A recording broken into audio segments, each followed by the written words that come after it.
Hi, Vibe and Legacy. Welcome in. Hey, Vibe Lounge. Welcome in. Welcome in. Hi, Doomby. Hi, Bat and Bougie. Y'all were fast. Like, I was barely sharing this to my story, and y'all were already here. Welcome in. Am I saying it wrong? Tell me how to say it correctly. Hi, Cece. Welcome back. Hi, Anika. Hello, welcome in, welcome in. Hey, dark skin lover girl. Hey, y'all. Hey, hey, Onesie Dunsie. Hey, Skylar. Hi, Nikki. Welcome in, my loves. Hi, Winter. Hi, Andiela. Hi, AS. Y'all remember to correct me if I'm saying your names wrong. Hi, Sugar Bun. I love that little handle. Sugar Bun, that's cute. Hi, Ebony. Hey, cutie patooties. Thank you so much for the heart me's. Thank you for the likes already. Dang, y'all, we've been in here for literally 60 seconds and we're already almost at 300 likes. I love y'all down. Hi, Amazing Grace. Hi, Ann. Thank you for sharing out the live, my love. Hi, Kay Carol. Hey, Antoinette. Hey, everyone. Hey, everyone. I'm going to keep... Hi, Ebony. I didn't see the cover explicitly, but I saw like the montage of photos. You're talking about from Bazaar, right? Thank you so much, Nikki, for reposting. Hi, Toya. Hi, Toy. Hey, Applesauce Lover. Monolo. I don't know why you would say that. Hi, Jermira. Which Sierra are you talking about? Hi, Popular Loner, aka Emerald.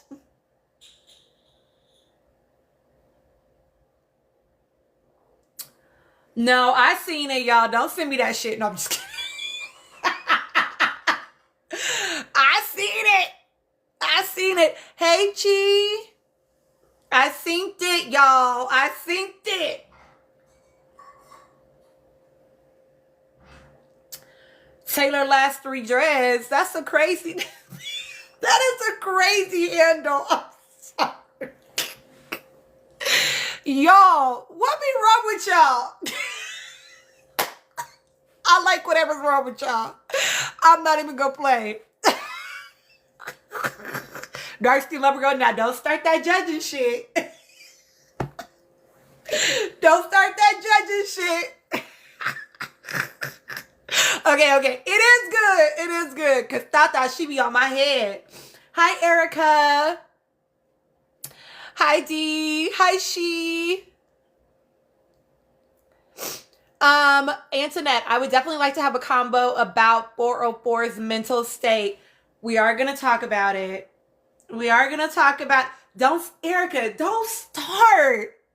Don't start, Erica. Okay? I'm going to put you out the live. Hi, Noelle. Welcome in, my love. Hi, Angel.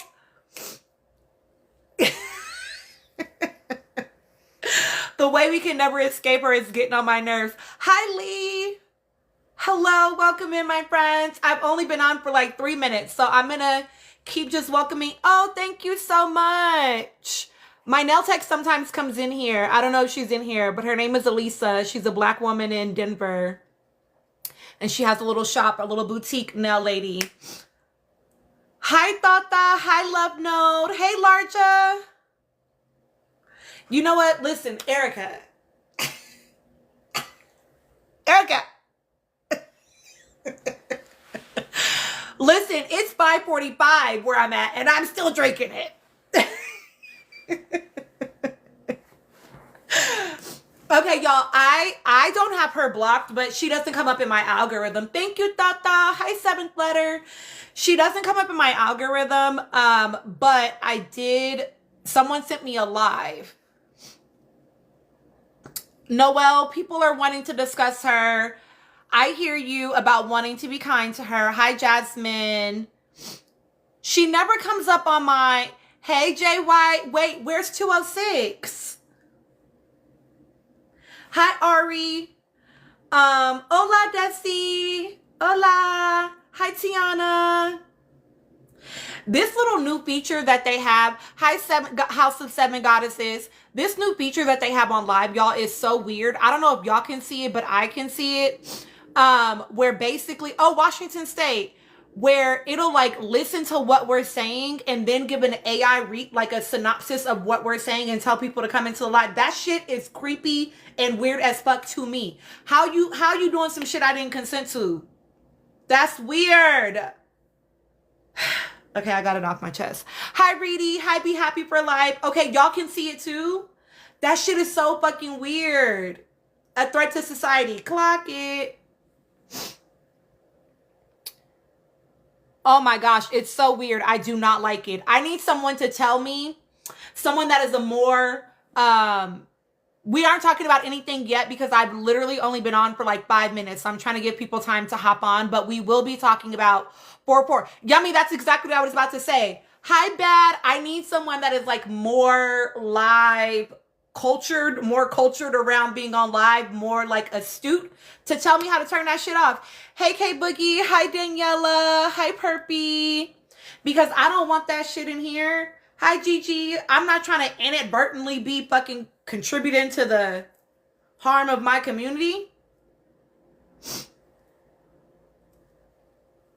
Okay, you about to go watch it, Ebony? Yeah, I literally just typed in on TikTok Sierra crying and it came up. So it should be like one of the first videos if you type that into the search bar. Hi, Bax Thoughts. Oh my goodness. My family chat is trying to figure out dinner. Yes, K Boogie, the one where she's crying. Now, I'm not gonna lie to y'all. I'm not gonna lie to you. I am always going to be nuanced in my approach. Y'all know that. And I do have a little bit of like, going on for me about it.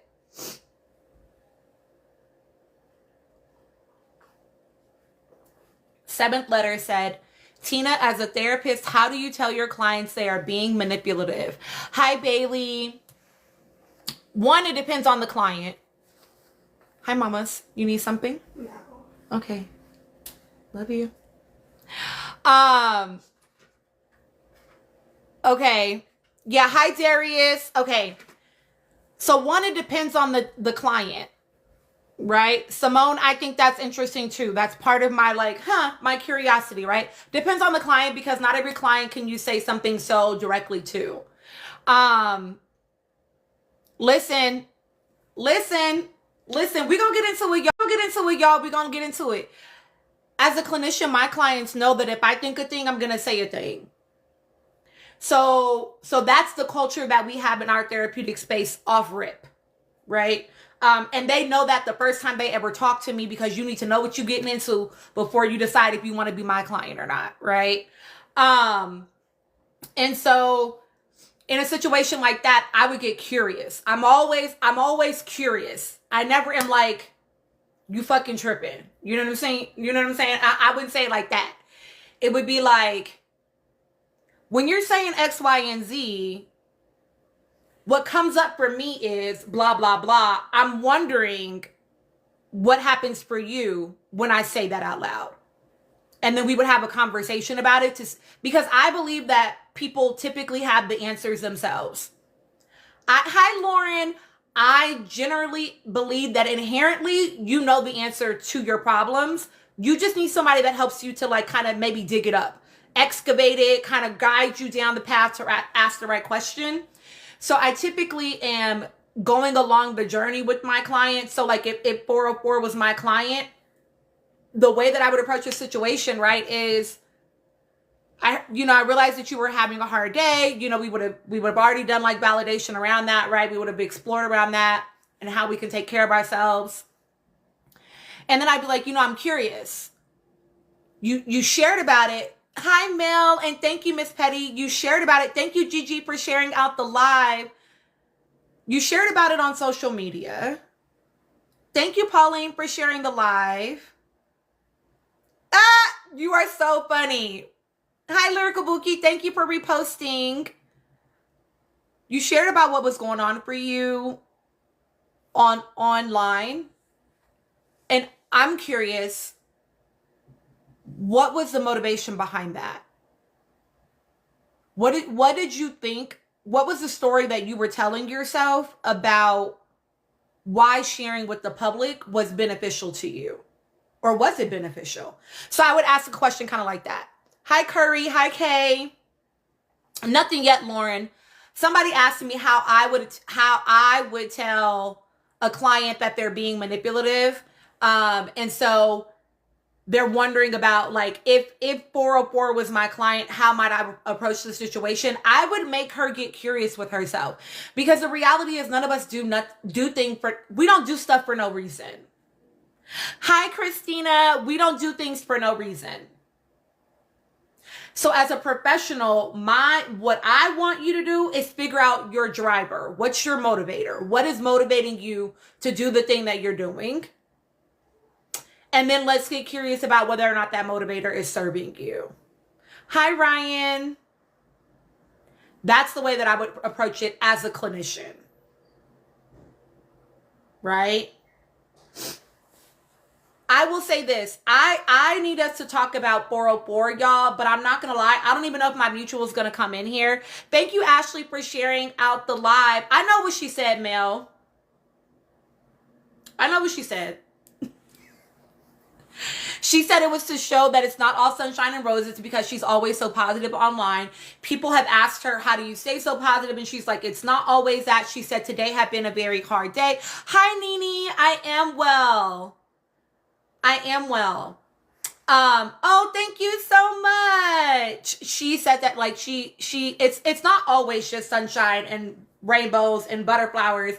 Hi, Ginger. Thank you for reposting. And, like, that's real. And I can appreciate the transparency.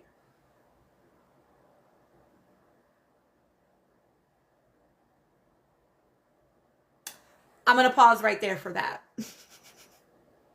And we're going to talk about it, but I'm going to pause right there.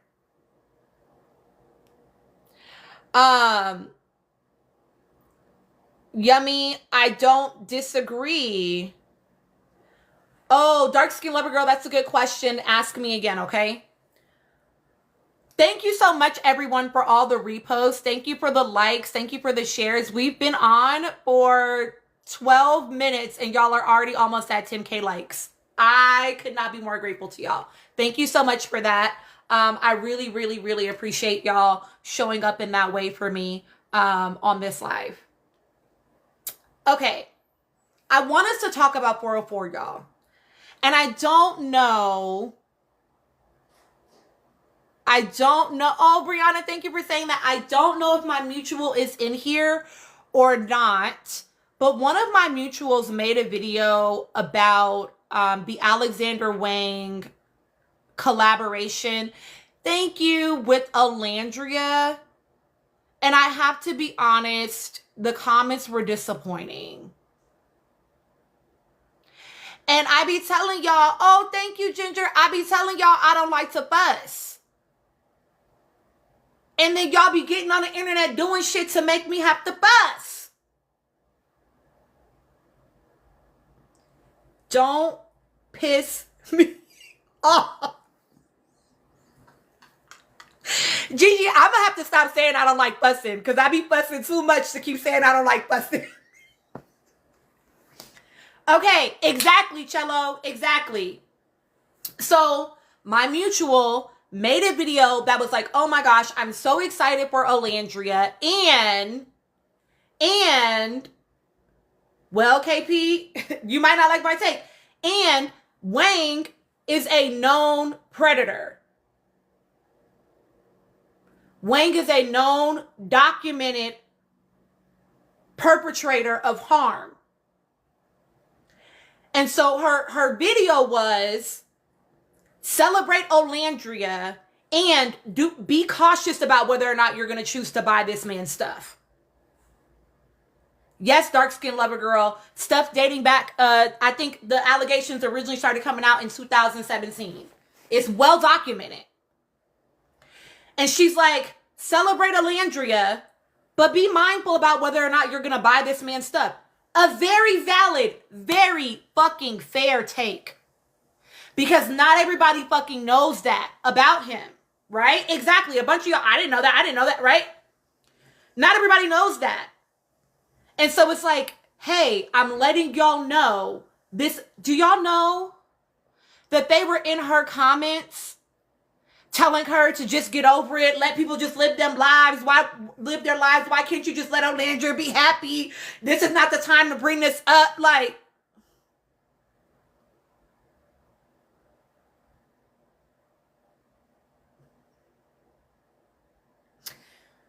so there's an appropriate time and an inappropriate time to say, hey, don't give your money to abusers and harmers. I just, what's wrong with y'all? The comments were unwell. And that was overwhelmingly, that was what the comments were saying.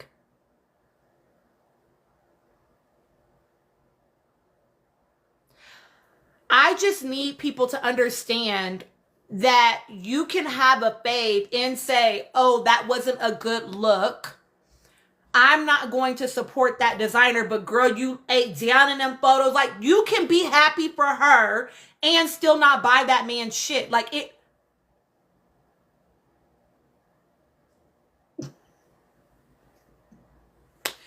Shay, we're talking about my mutual who made a very fucking valid video about how happy she was for Olandria with the designer Alexander Wang collaboration, how we can celebrate her, and for people to be mindful that Alexander Wang has multiple accusations of being a harmer, smugging and assaulting models, being harmful, being a trans woman chaser, like fetishizing. Like, he has a lot of, ew, I don't want to give him my money behavior.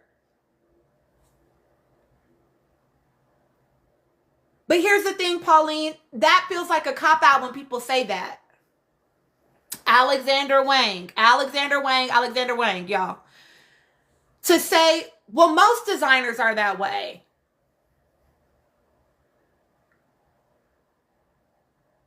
Who do you have documented evidence of?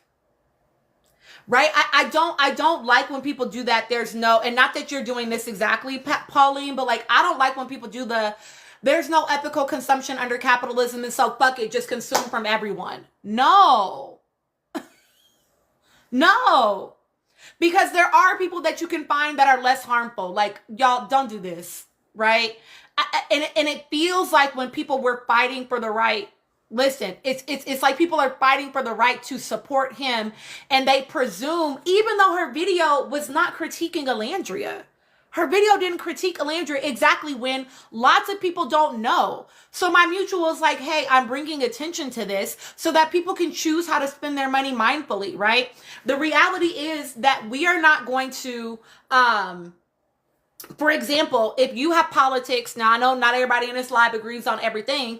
Thank you, Antoinette. But if you have politics that don't align with the redacting of watermelon people, that don't align with the redacting of Sudanese people, that don't align with the harm that is happening in the Congo, then yes, you have a certain responsibility. If your politics are this way, you have a certain responsibility to say, what's the big brand? What's the big name? What's the thing that I'm going to choose to divest from?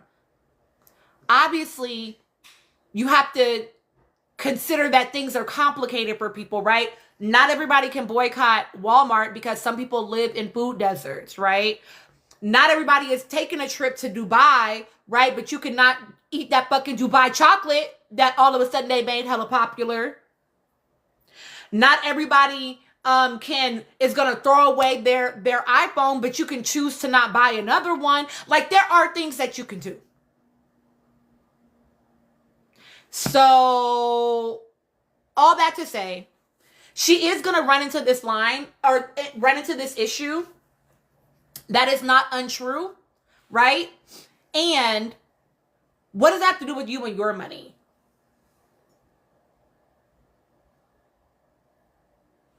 Because we didn't have these issues with Agua the Freaky or Kulini Kinis. Like, they're going to be there. You can be so proud of her and happy for her, and you can still choose to not put your money in certain places. It doesn't have to be about critiquing Landria. And people could not hear that. They could not hear my mutual, and it pissed me off. Cello, that's a fantastic point. That's a fantastic point. And if he gets caught again or goes down, who's going to get the hate? Sometimes I'll be feeling like people don't actually like people. Because if you actually liked her, the reality is she probably don't know that shit either. That was on her management to know that, not her. That was on them. That's not on Alandria. Because again, it's not like it's just super common knowledge, right? People that know, that be in the know, like they know, you know what I mean? It's on her management to do the vetting.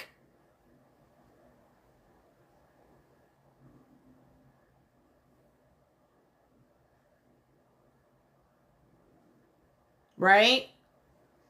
But it's on y'all as the fans to say, we're super happy and we love it, and we're not putting our money behind that. So make different choices. Because believe me, her management can vet and find other arenas for her to be in. Yes, you should. And nobody, and that's, I'm not, maybe I am being annoyed. Don't piss me off, right? The question of, so should we criticize all the models that work with him too? Nobody criticized Alandria. Do y'all be listening? Nobody criticized Alandria. What we're saying is just don't buy Alexander Wang.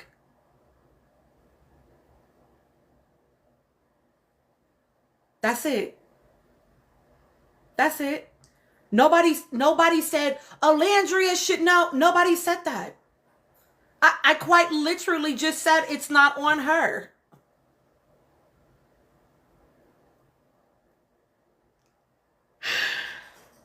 I don't know why it's so hard for y'all to just choose to not support abusers, but you know, I'm gonna let you live, but I'm never going to do that.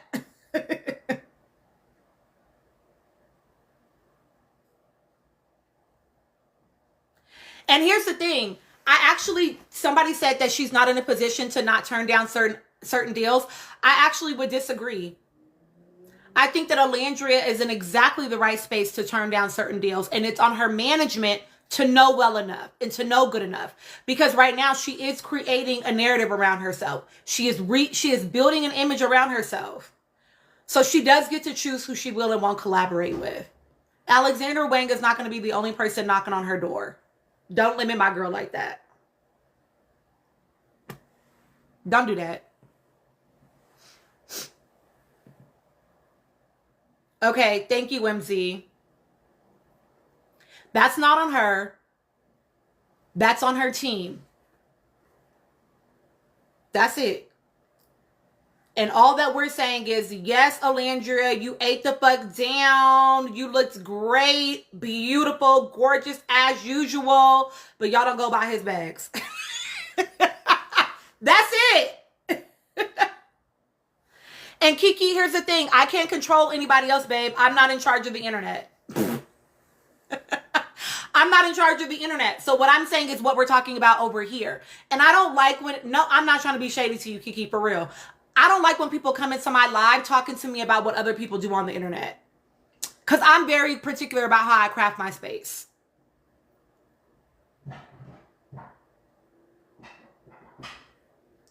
So I don't want you trying to hold this space accountable for some shit that's not happening over here. That's why I get on here and I say what I say, and I have the conversation in the way that I have the conversation. So the people that listen to me, the people that come across my shit actually can have a little bit of nuance and realize it's not about her. Applesauce lover, and they're going to do what they want to do, but it's on. And again, not everybody has the same politics as me. Not everybody lives the same life I live. C. Brown was performing to sold out arenas, okay? So I get it, but I am not surprised. But for the people that don't know, that would choose to not buy if they did know, why is that wrong to raise that to the public forefront? Exactly, Saris. I don't even think most people knew by the time they were sold out. So why are people being mad at people saying, hey, just in case you did not know? That's weird. That's weird.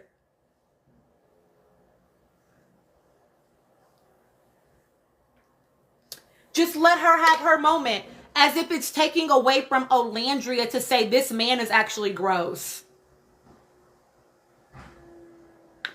Slayer of patriarchy, what annoys me about your comment, I'm going to be honest, is that I feel like people that say this, that's a you problem that you didn't know that this conversation was happening.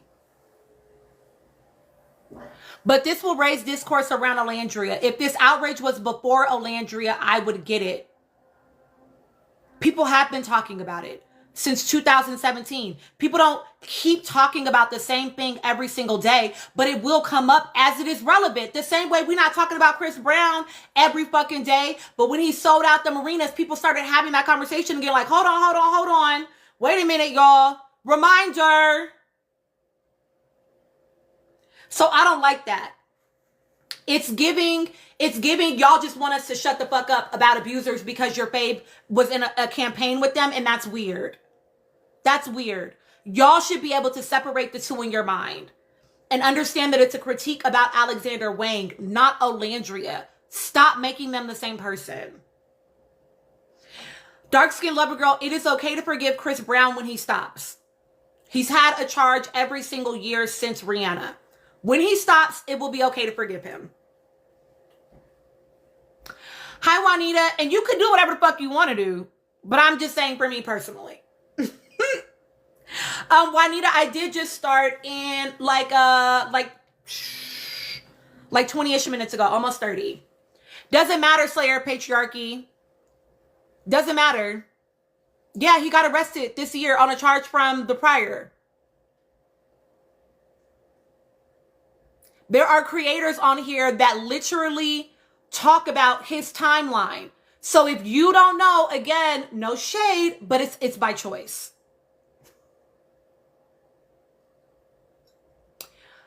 Call me Kate. I wasn't one that didn't. I wasn't one that didn't have a critique. They don't want to be informed because then they would have to deal with the fact that they want to still be able to support. And I know, right? This is what I'm talking. This is what was happening in her comments, Eliana.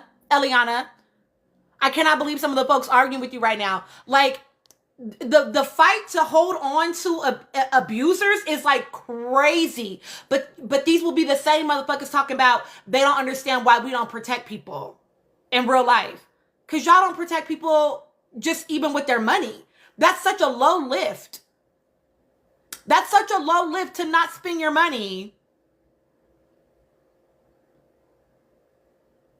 Oh my God, Slayer Patriarchy. I feel like you're about to piss me off, and I'm trying not to be pissed off at y'all. Are you a woman?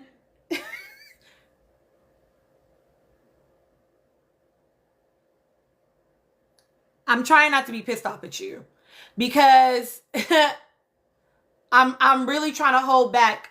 I'm really trying to hold back cussing out people on this live tonight. Are you a black woman, Slayer Patriarchy? No, J Threat, because I feel like they've been in here before and they've been fine. But I don't understand how your handle is Slayer Patriarchy and then you're fighting. You're fighting to protect that shit right now. That is actually ironic as fuck. Lacey Gardner, don't turn my Tina up. Listen, I'm trying to keep it cute. I'm just saying. Like, damn. Damn. You riding that patriarchy peen hard as hell talking about you the Slayer Patriarchy. That's crazy to me. It's not, the map is actually not mapping.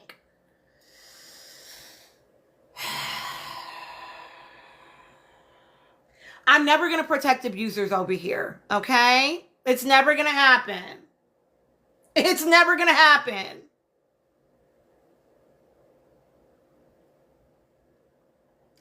And still love Olandria down, still want to see her win. Allie, exactly. My entire point is going over their heads. Like, more than one thing can be true at a time. I don't know why y'all struggle with that. Like, y'all can't walk and chew gum at the same time. Why y'all be struggling with that so hard? Ugh. Alandria would never be attacked in my life. We don't attack black women in my life. Ever. Y'all just want us to shut up and bend over and take that shit. And I'm also never going to fucking do that. I don't give a fuck. Okay? Miss Petty, it's just coffee. It's just coffee. I just be turned up like this all the time. I be trying to keep it cute on here, okay? Thank you, Jennifer. A critique is not an attack. I say it all the time, and then we're going to talk about 404, y'all. Oh, y'all got to 25K fast as fuck. Y'all ready to open this panel. Here's the thing. I say this all the time. I feel like not enough people did extracurricular activities growing up. Because if you did, you would understand constructive criticism.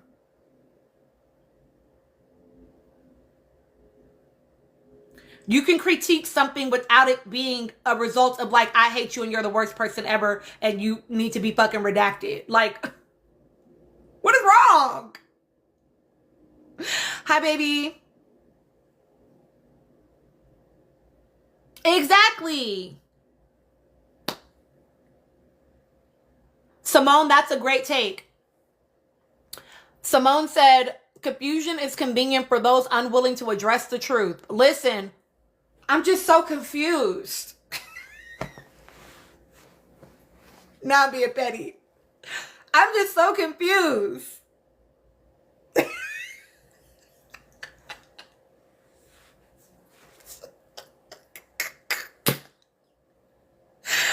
Like, Winter, I feel like if y'all didn't see the backlash again, it's because you didn't fucking want to. It's because you didn't want to. It's because that doesn't come up in your algorithm, which talks a lot about the content that y'all choose to ingest. No shade, just facts.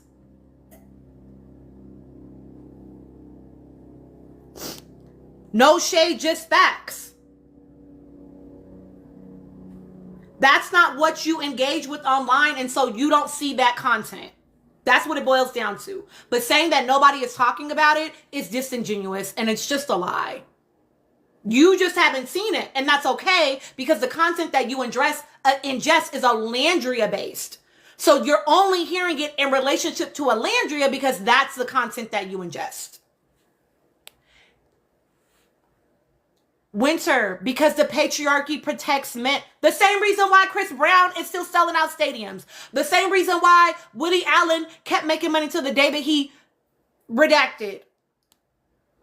The same reason why Felicia Rashad protected Bill Cosby. Like, come on, y'all are not slow. Y'all are not slow. Don't act like you're stupid in my life. Nobody that comes in my life is stupid. Don't act like you are. You know why. You know why he's still working despite the accusations. You know why. The reason why we got the motherfucking president that we got. Y'all know why. Don't play with me. Don't play with me. If you want to go ahead and buy Alexander Wang, baby, do it quietly in peace. Live your life. But you're not going to silence those of us that want to say, hey, just so those of y'all that don't know, because a shit ton of people in my life just now were like, whoa, I didn't know that. You're not going to silence those of us that are like, hey, just in case you didn't know, he's actually not that guy. Inform yourselves from saying that. Nikki, can we... And I loved MJ as a kid. And I loved MJ as a kid. I loved Michael Jackson as a kid. And agree, still trying to decide whether or not I'm going to see the MJ movie. Because what are we willing to ignore? How principled do we actually want to be? Trini Kimmy, I just Googled Alexander Wang and OMG. Exactly.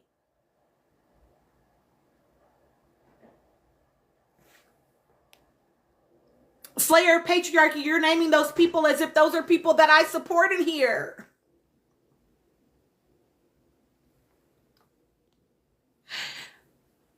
So it's just, well, we can't talk about people's, I don't know that I agree that that's people's motivations.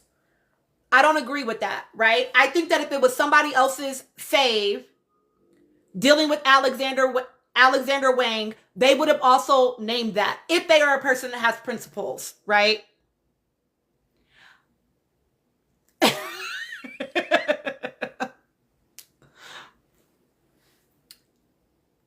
Tabia, oh, listen, there's so many people, like, I tell y'all all the time, I don't root for everybody black. I tell y'all that all the time. Hi, Athena. I tell y'all that every time. Right? So y'all know that just because someone is popular in my community doesn't mean that I necessarily back them. Y'all just don't hear me always on here talking about my politics. People are bringing it up. People brought it up apparently last season with Janae. I don't know, because I didn't follow them, right? I didn't follow them. Right?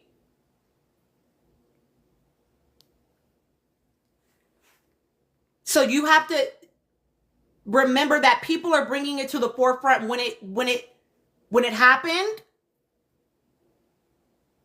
And when it was time to be like, oh, hold on, let's not throw our dollars behind that. I don't know why that's hard for people. Just buy the purse, baby. Just buy the shoes. Just do it, okay? Just do it in peace, baby.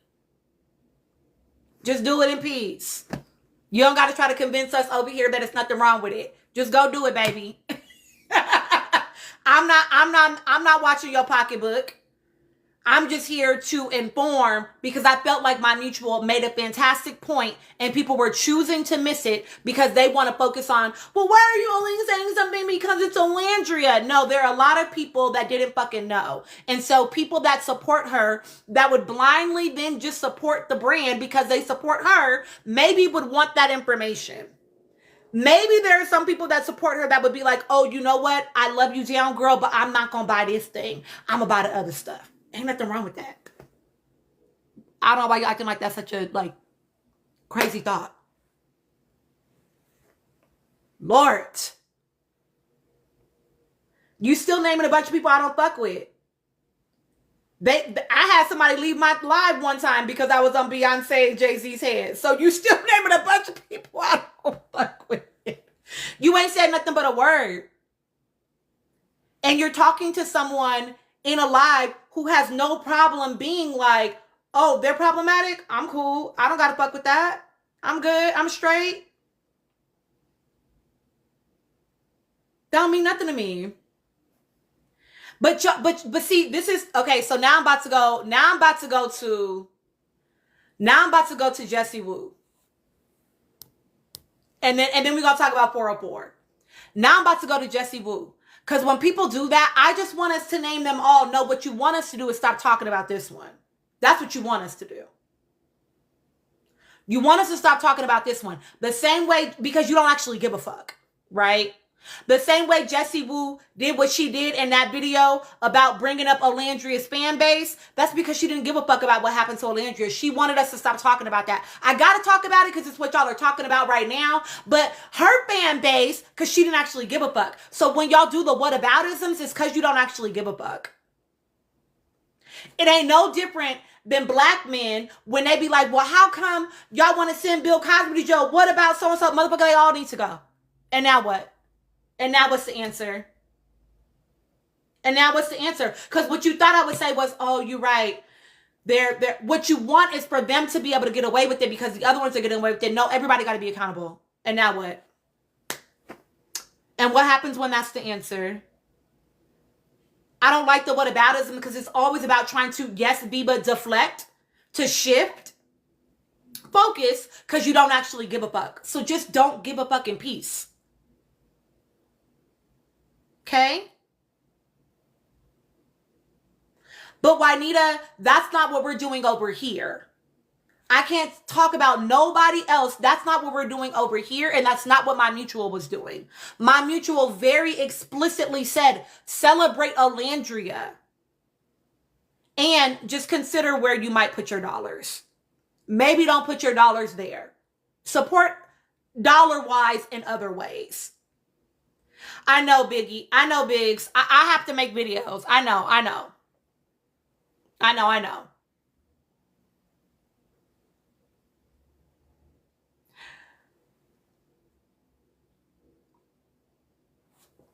Okay, clock it, MK. Like Republicans saying, why is Bill Clinton, and what if Bill Clinton is in the files? Like, okay, him too then. All of them.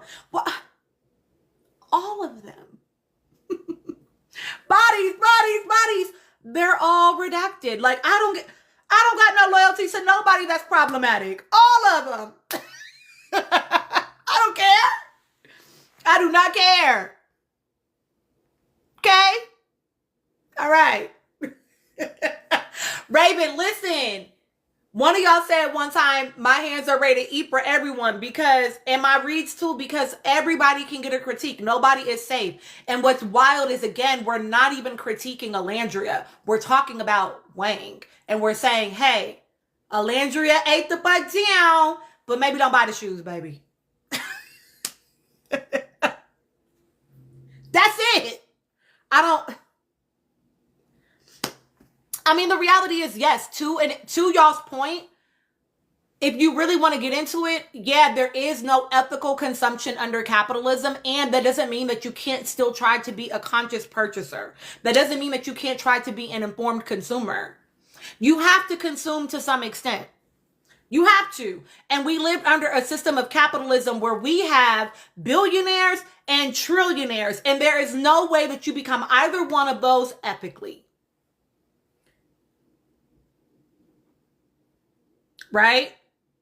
So every time you pay that Amazon Prime bill and you get your Amazon thing overnighted to you, you are contributing to, that's just the reality. Okay? That's the reality. It is. And you have to decide what you can, how you can be strategic and targeted. The same way when they said, okay, we're only targeting, we're doing Walmart, we're doing McDonald's, we're doing Starbucks, right? We're doing Target. There are ways that you can choose to be a conscious consumer. You can't control everything, but you can be a conscious consumer. And I refuse to allow people, oh, thank you so much, Tashina. It's like, I need to wash probably. And I'm so sick of it being down. That's why it's in this puff right now.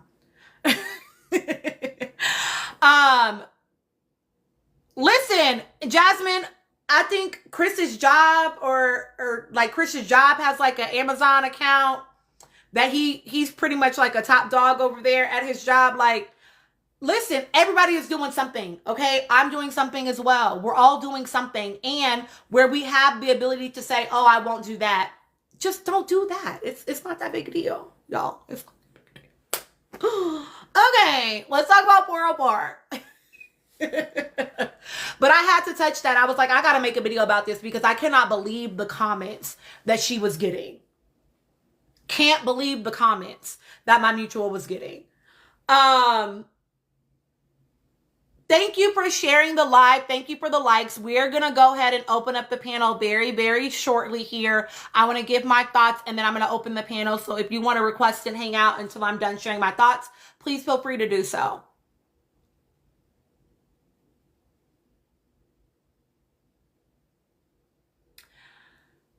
Melly Grace, yes, anybody can request to come up. I just prioritize subscribers. She by Cherie, I love your handle. And we're actually getting ready. We just finished an Alexander Wang conversation. We're getting ready to talk about 404.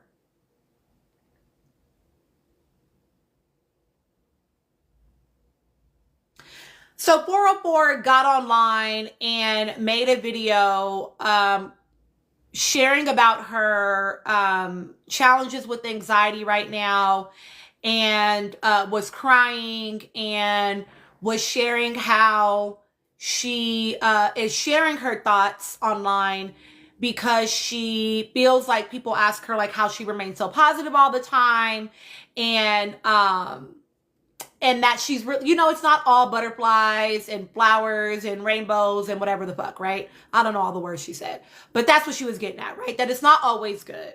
And that she was having a really hard day that day and really struggling to do anything. And I think she was trying to like normalize her mental health experience. And then she was like, but I'm feeling a little bit better now. I don't even know if I'll post this. And then she's like, I'm going to go to my favorite place and get something to eat and journal. And then took us with her to go to her favorite place and eat and journal. Okay. That is a synopsis. Okay.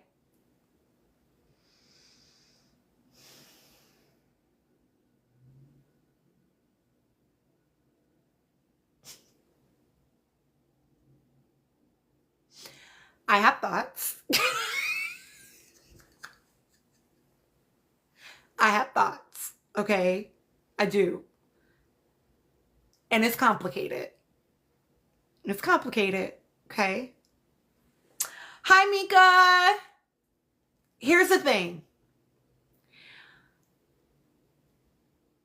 I believe her when she says that she has mental health struggles because she's talked about that before she ever came to the villa. I believe. Yeah. She talked about that before she ever came to the villa. I don't think she's lying about that at all. I also can believe that she had a really hard day. I don't know if I believe her when she says she doesn't know why she had a really hard day. But I can believe that she had a really hard day. And what I will say is, I was on a live and they were talking about, they were talking about it, right? So I typed in Sierra crying so that I could see the video because I hadn't seen it yet. And it also pulled up a scene from when they were in the villa and they were at Casa. And she was crying about imagining Nick being in the villa, exploring a connection. She was bawling her eyes out, struggling with that, right? So when she says that she doesn't know why she's having a hard day, and she said actually she's been having a hard month, I feel like you know why, mamas. I feel like you're having a hard time because you're not just imagining anymore.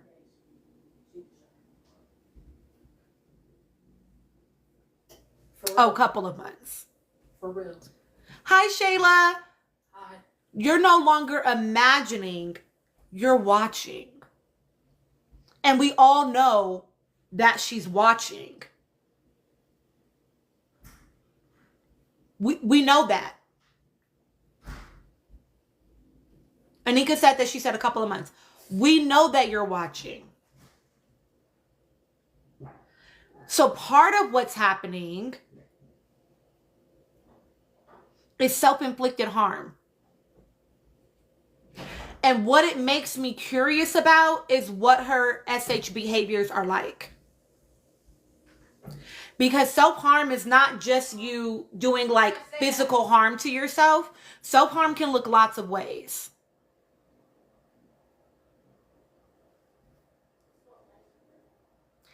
Even if she did block them on social media, when she showed up to that event, their event, if we're keeping it a buck, and performed that song with them in the background, you're choosing actively making a choice to be in particular situations that are harmful to you. And then that makes me curious about how much do you like yourself? What's up, sexy? Hi, baby. How's practice? It was good. How much do you like yourself if that's what you're doing, right? Nicholas, you're saying that she needs grace. I would say she needs grace from her own self. At what point does she give herself grace? At what point does she say, I like myself enough and I care about myself enough and I want to give myself enough grace to realize that this is actually not good for me? Because asking other people to give something to yourself that you are not willing to give to you, and let me be very clear. Let me be very clear. Asking strangers to give something to you that you're not giving to yourself,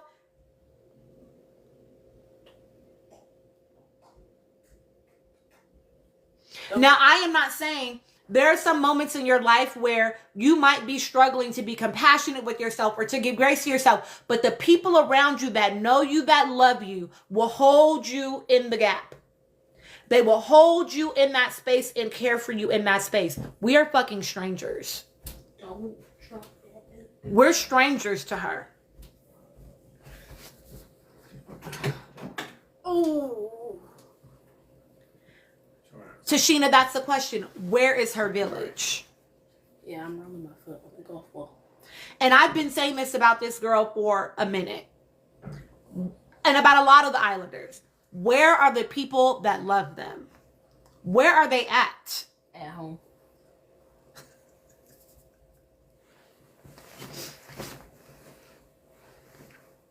Because to me, I feel as a clinician, if this was my client, you heard him? If I was a clinician and she was my client, we would be having a conversation about what is the motivation to continue to be in environments. Well, what we would do is I would say, okay, so when you posted this, what did you think the outcome was going to be? When you went to this event, what did you think the outcome was going to be? Give me your what best case scenario and worst case scenario. And in her case, both of those are going to play out not so great. Right? And then I would be asking, so why are we engaging in behaviors where both of our outcomes are harmful? One just a little bit less harmful than the other. And here's the thing, Ivy, that's a fantastic point, and I'm going to talk about that. Period. You know it. Ivy said she's getting the engagement she wants, over 2 million views now, shaking my head. And here's the thing. This is why the internet can be dangerous. The internet can be dangerous because if you are not clear about what the internet is, you will start thinking that attention in and of itself is care, and it's not.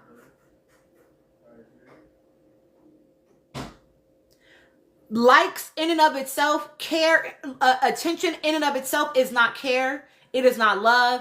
It is not compassion. It is not consideration. It's none of that. It's just people watching. And people like to watch all kind of shit.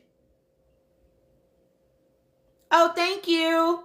People like to watch all kind of shit. People don't give a fuck. Some people like chaos. So I'm watching you because subconsciously I like watching you crash out. I like the downfall. I like seeing the chaos in your life. But all you're looking at is the fact that they watched and they liked it. And so you assume they must resonate. They care about me. They like me as a person. And that's not what it means all the time. That's not what it means all the time. And this is why I've said to y'all before, right? That you have to be mindful of what are people's motivations? Why are people asking you to talk about certain things, encouraging you? Why are they putting batteries in your back about certain things? You really have to think about that. Because not everybody means you well. I would argue probably not even most people on the internet, right, mean you well. When you have hundreds of thousands of followers, you probably have tens of thousands that actually are like, I really like this person. I'm invested in this person, like doing well. That's way too many eyes. And some people just be watching to watch. So for me, when it comes to Sierra or 404, right, and giving her compassion, I would say stop asking strangers to offer something to her that she's not giving to her own self. And I would say, and if you want to, what grace can look like for her, what compassion can look like for her, go into her comments and encourage her to get offline. Go into her comments and tell her, babe, this is not the space right now. This is not where we should be having. But see, y'all, people don't actually be fucking liking people, and I say that all the time.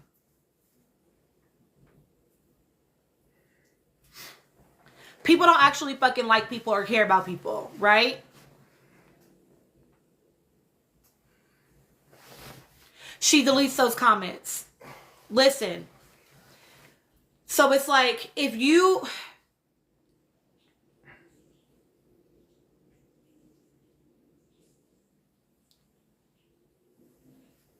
People don't always like people. Because they be willing to see your downfall. Oh, you didn't have to stretch it off.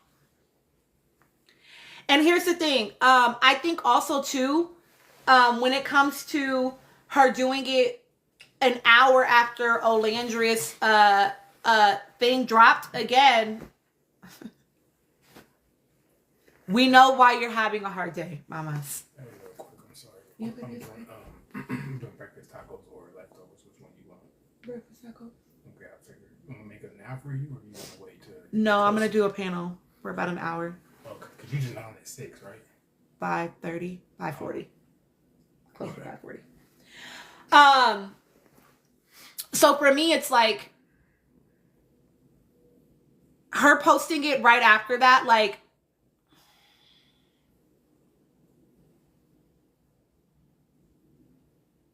if you want me to think that that wasn't on purpose, you're gonna have a really hard time.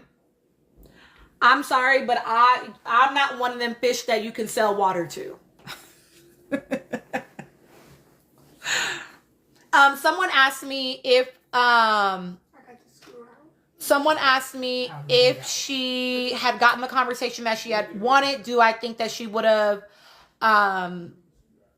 would still be acting this way? Do you think because she was kicked off early, she spent so much time ruminating on the what if? I think because, yes, I've talked about that a little bit before, Miro. I think that she left early and had time to then witness things, right? And then, again, she very clearly, I believe, had an idea of what her life was going to look like after the villa. And so she also has some unresolved emotions around the fact that her story did not play out how she thought it would. And she hasn't been able to move past it because she's been attempting to use the internet as a way to make herself feel better rather than just going to see that lady. I think if she had the conversation and it didn't go how she wanted it to go, she would still be acting how she's acting. I do think it is exacerbated by the fact that she's being ignored. Oh, a therapist, y'all. That's what that means. She needs to be sitting in a room with someone that is actually going to provide her unconditional positive regard, that's going to meet her without judgment, that's going to hold the space for all of her. That's what she needs. Not to be on the internet with a bunch of fucking strangers.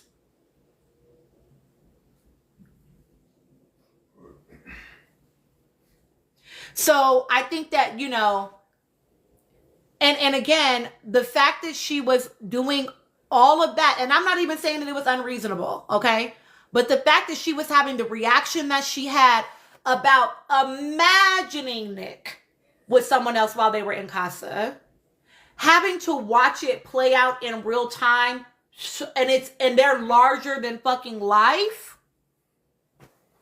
As long as she keeps watching, she's going to keep suffering, and she's going to keep having moments like this. She needs to disconnect from them. I do think it is best for Nick and Olandria to continue ignoring her. They need to continue to ignore her. They need to continue to live their life. They need to, Alandria does not need to be roped into being anybody else's fucking mammy.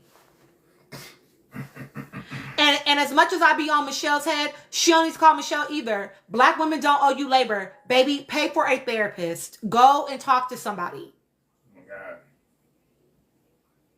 That's it.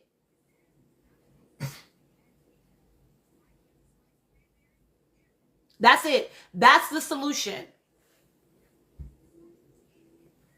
Well, I would say we're actually not giving her engagement because we're all over here. Ain't nobody went to her video and watched her video. I watched the screen recorded version. So I would say she actually did not accomplish her mission over here. Like, Y'all done been in here too long to not be at 50K. we haven't. We've only been in here an hour, baby. Exactly. I should follow her. Why? Why would I follow her? Y'all are funny for that. And she did bet everything on this experiment. That's another thing, right? Talia, somebody else told me that she has 2 million views. To support her. Now, why do you feel like me, as a black woman, need to be giving that girl free support after she acted how she acted? Even if she never did anything else after she left the villa, she by Sheree, leave Miss Tina alone. She already has a full case. So listen, even if she did nothing else after she left the villa, the girl outed her ex-boyfriend, was physical with her ex-boyfriend, used racial slurs, used appropriated culture. She don't got to do nothing else for me to be like, baby, I'm cool. Had a DUI. Like, I'm cool, girl. I'm good. No, thank you. Shit, we came a long way, baby. Oh, they're so cute. I got their stuff. They're leaving at 5:30 in the morning the day after Thanksgiving. Yeah, I seen the email you sent it to me. Oh, okay. I didn't read all the way through, but I seen what it was. I was like, oh shit. It kind of made me like, I'm sorry, I know you're on live, but it kind of was like, oh, they're leaving us. I know. Our daughters are going on an HBCU college tour in a couple of weeks, y'all. They'll be gone for a week without us, and me and Dad are having feels. But yeah, y'all, for me, it's a no. No thank you. No thank you. And yeah, I need y'all to also understand, somebody said white woman tears, right? And I would say,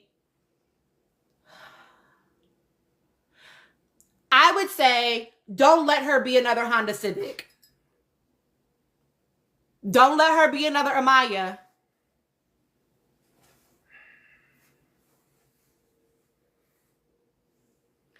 You don't get to cry your way out of accountability, mamas.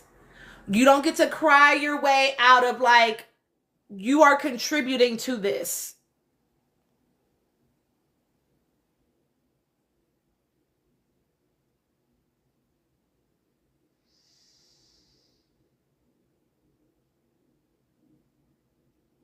I know. This is why we're in here having the conversation. Wait, Blue said what, Lore? Like, y'all, listen, you got to be mindful. You could be like, damn, that is tough. She is struggling with her mental health. That's hard. I think most of us can relate to that. That is relatable. And you can also be like, and that doesn't mean that excuses everything else about this woman. And means that now all of a sudden I'm going to support her. No.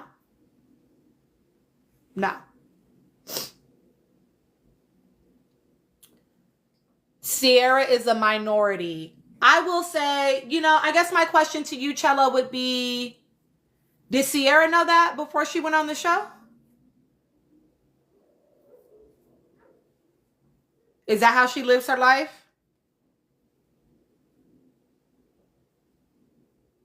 Because you don't get to be a POC when it's convenient. I'm sorry. Not sorry. Honestly. And I also want us to understand that race and ethnicity are different things, right?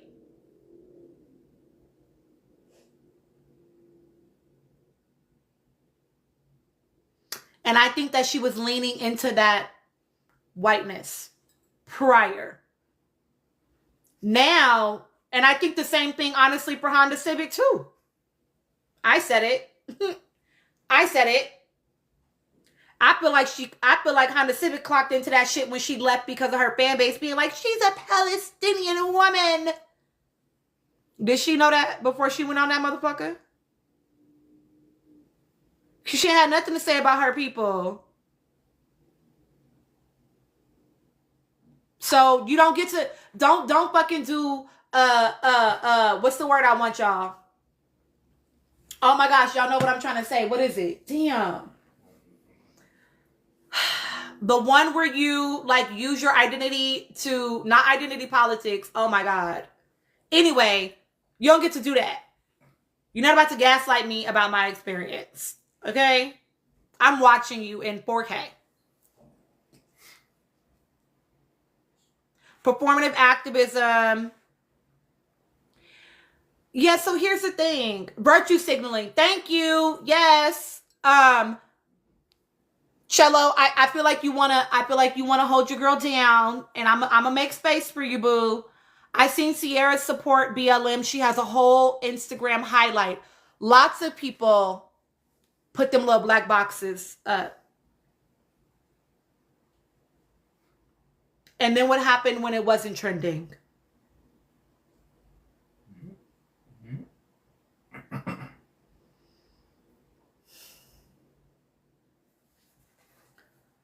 Who in the trenches for real? Cause you did that, but still put fucking box braids in your bitch. Don't play it in my face, or don't do that shit. Don't play with me. Don't do that. I don't like that. Don't do that. Listen, period said shit. When I was a kid, I put that shit up not knowing what it meant. Exactly. How many people about to do that whole, oh, we're boycotting for 1, 2, 3, however many days it is, right? We're about to boycott from this day to this day. You haven't been boycotting? Don't piss me off.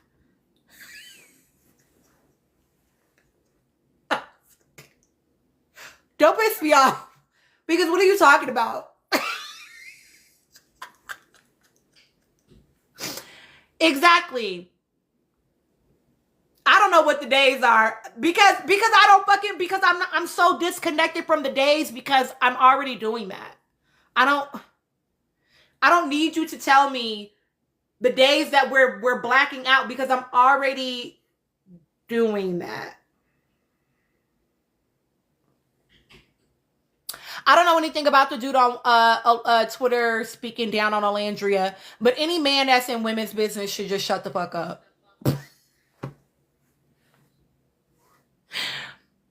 Cello, I never said that her problem with Alandria was race.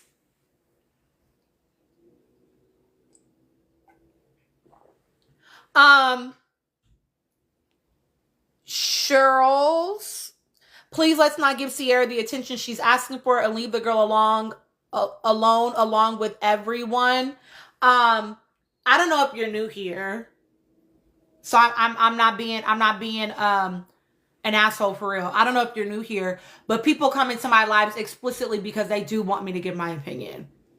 So because they like to hear me talk about it from a nuanced clinical perspective. So if you don't want to hear it, you can exit. You can that's okay if this is not the live for you, but that's what we do over here.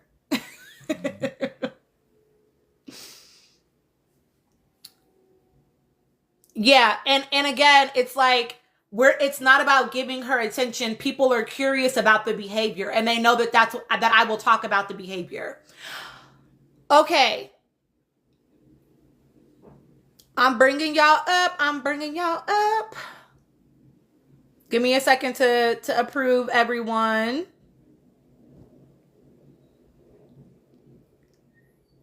Come on, TikTok.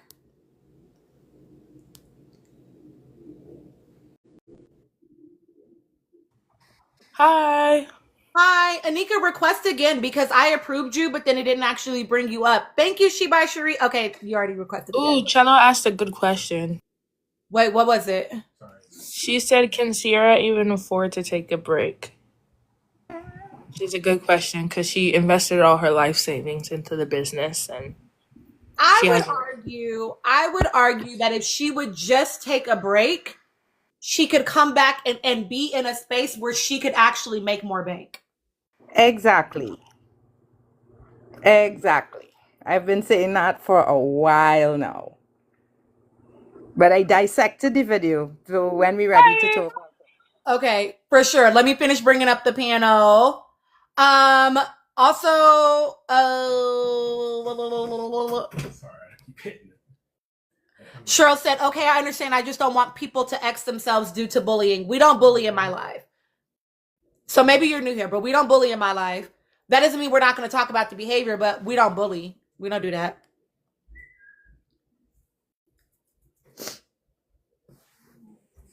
She might be making money from the views, gentle girl. I guess you do. Not people want to catch her at CBS. Stop. I mean, good for her. Hey, monetize. You know what I'm saying? I think that y'all got to learn to stop hate watching. Listen, it's too many people screen recording for you to still be giving that girl your views. And here's the thing, seventh letter. Yes, it will be posted on YouTube for sure, always. So this is my first panel. I do have more people waiting. Just continue to hang out. I will rotate. Oh, thank you. That's so cute, Ivy. Miss Tina, Yes, my love. can you put me down for that? I just want to quickly shower, then I'll come right out, send requests back. So I'll just be listening in front here. So I don't lose my place here. Okay. Okay, perfect. Seventh letter said accountability is not bullying, and I think that that's such a great point. Because of course. I will say that I think you're new here, right? So I just see a lot going on within all the fandoms, and it's sad to see. Thank you for responding. I don't consider myself a fandom space. I have people that are fans of people that I'm not fans of in my space, right? So we don't actually. I wouldn't consider us a fandom. So it's not going to be a pile on. It doesn't mean people won't have critiques, but it's not going to be like that over here. Oh yeah, we're already to the panel. So DWBM, you are a little bit late, friend. I've been on for about an hour at this point. I will say too, and then I'm gonna let my panelists go from the top down. Was that Lane from last slide that was speaking for Alan? It was. It was. Accountability can feel like bullying. It can feel mean when you have never had to experience being accountable. And if we look at what we know, at least as the public, about 404, we know that she has maybe a harder time with that in general. And so I could see maybe her perceiving some things as that, but I think she also attempts to posture herself as though she's open to that, right? That said, I do think this is a very nuanced conversation. And again, I stand by my point of like, we can all probably relate to and empathize with, right, what she's dealing with. And that doesn't mean that we can't be like, part of this is because you need to stop watching. You need to disconnect, Pamas. You need to give yourself the grace and the compassion that you're asking strangers on the internet to give you. You need to give that to yourself, right? Okay, let's go from the top down. Applesauce lover, please share your thoughts. I know what nuance means. Oh, is it possible I can be the last one because I want to hear other people's thoughts? You got it, for sure. Well, Mom, what'd you say, babe? Mama? Sorry, what'd you say? I learned nuance in school. You learned about nuance in school? Yeah. And did you realize you already do it all the time? You good and bad? Isn't that what it means? It's about being able to see things from multiple perspectives. Yeah. Yeah, you've been learning that for a long time. Okay, let's go, Anika, you first, and then I'll go all the way down, and then we'll come back to Applesauce Lover. Okay, no problem. Good night, everybody. So I'm going to try to speak slowly because sometimes I know if I speak quickly, people may not understand due to my accent. But yeah, I dissected the video, in as much as I could have. And I picked up a lot of inconsistencies in what she was saying, which to me made me question the motivation of putting up the video in the first place. Because as we all know, this month is Olavember, and Olavember has been going full steam ahead. Almost every day there is something new, there is something more fantastic, another award, another this, so she's getting a lot of attention. And 404 has had a history of either when things are too good or when a controversy comes up involving Olandria, she inserts herself into the narrative to get eyes on her. And this to me is just another instance of it. So her saying in the beginning that she posted a video earlier that triggered the video that she said she wasn't sure she was going to post, but she posted anyway, does not fly with me. The reason why you did it was because you very well know that what is upsetting you is all the attention that Olandria is getting, which is further underscored by the fact that she left up negative comments about Olandria under the video. She did a video before where she was talking about she was watching some guy do some race for how many miles that is, like how many lengths of a marathon, and then she was watching somebody else and some other thing, and it was so positive. That was a video where she decided to, because people were making some kind of shady comments about Olandria, and she left it up. Also, when she says that she tried all the things because she felt so paralyzed and having this heavy weight of feeling that she couldn't get out of bed, she couldn't read a book, she felt like she couldn't breathe because she was all in her thoughts, the only thing she didn't try was a therapist. And I think that's where she needs to go. I don't think the internet is a healthy place to get some therapy. I don't know what therapy she thinks she's getting from the internet, but it's not doing anything except making her spiraling look a little worse. Because from the beginning, months now, I've been saying she has been exhibiting spiraling behavior. And that last video I did where I analyzed her motivation for being in people's faces all the time, this is just another step in that spiraling. And I think, as you mentioned, the SH, that could be a possibility if she is not careful. She needs to come completely offline. She needs to disappear for a while and work on her reinvention story. She does not need to be doing this thing over and over, where yes, it's difficult. You had a expectation that wasn't met, and the person that you were hoping to have that expectation with, and somebody else you didn't expect to get the winnings you had, fine. They are now out there. Yes, it's understandable. It will affect you. But this kind of thing that you're carrying on with is not wise, is not the best thing. And then there was something else that she said that was very, very strange to me, where she kind of indicated that, showing the negative or showing this part of herself, she had to feel comfortable with it herself and then showing it to people. But earlier in the video, you said that some video you posted triggered a time in your life where you weren't feeling the best about yourself. So there's a lot of confusion in my mind, and I think confusion in hers, which to me kind of underscores this performative thing that she wants to keep doing over and over and over, to perform this cool girl edit that she did in the villa, and that she now wants to present that, everything is positive and happy and I'm cool and I'm good. I could be a little messy at times, but, the fact that Nick and Olandria are doing well or whatever it is, that really doesn't bother me because I'm just throwing shade. We know it's bothering you. So the best thing for you to do is not to do the same thing over and over again, expecting different results.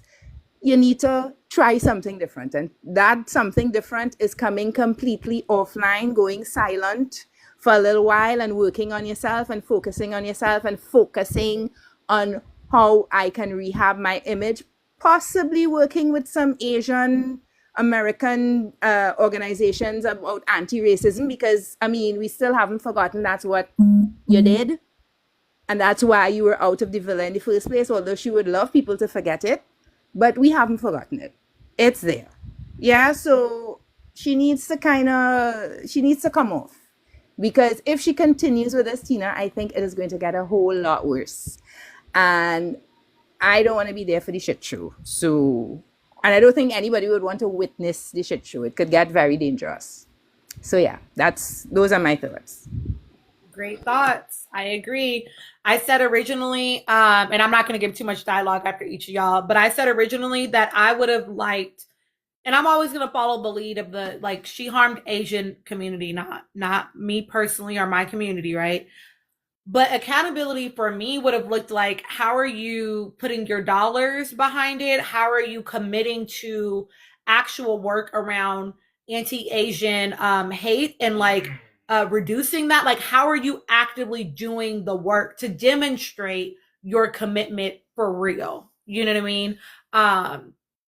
And she didn't even have to like make us privy to it, but are you doing it at all? Because that's not what we're seeing, right? And so to me, less about like I know that some people are saying like she wants to like rebrand.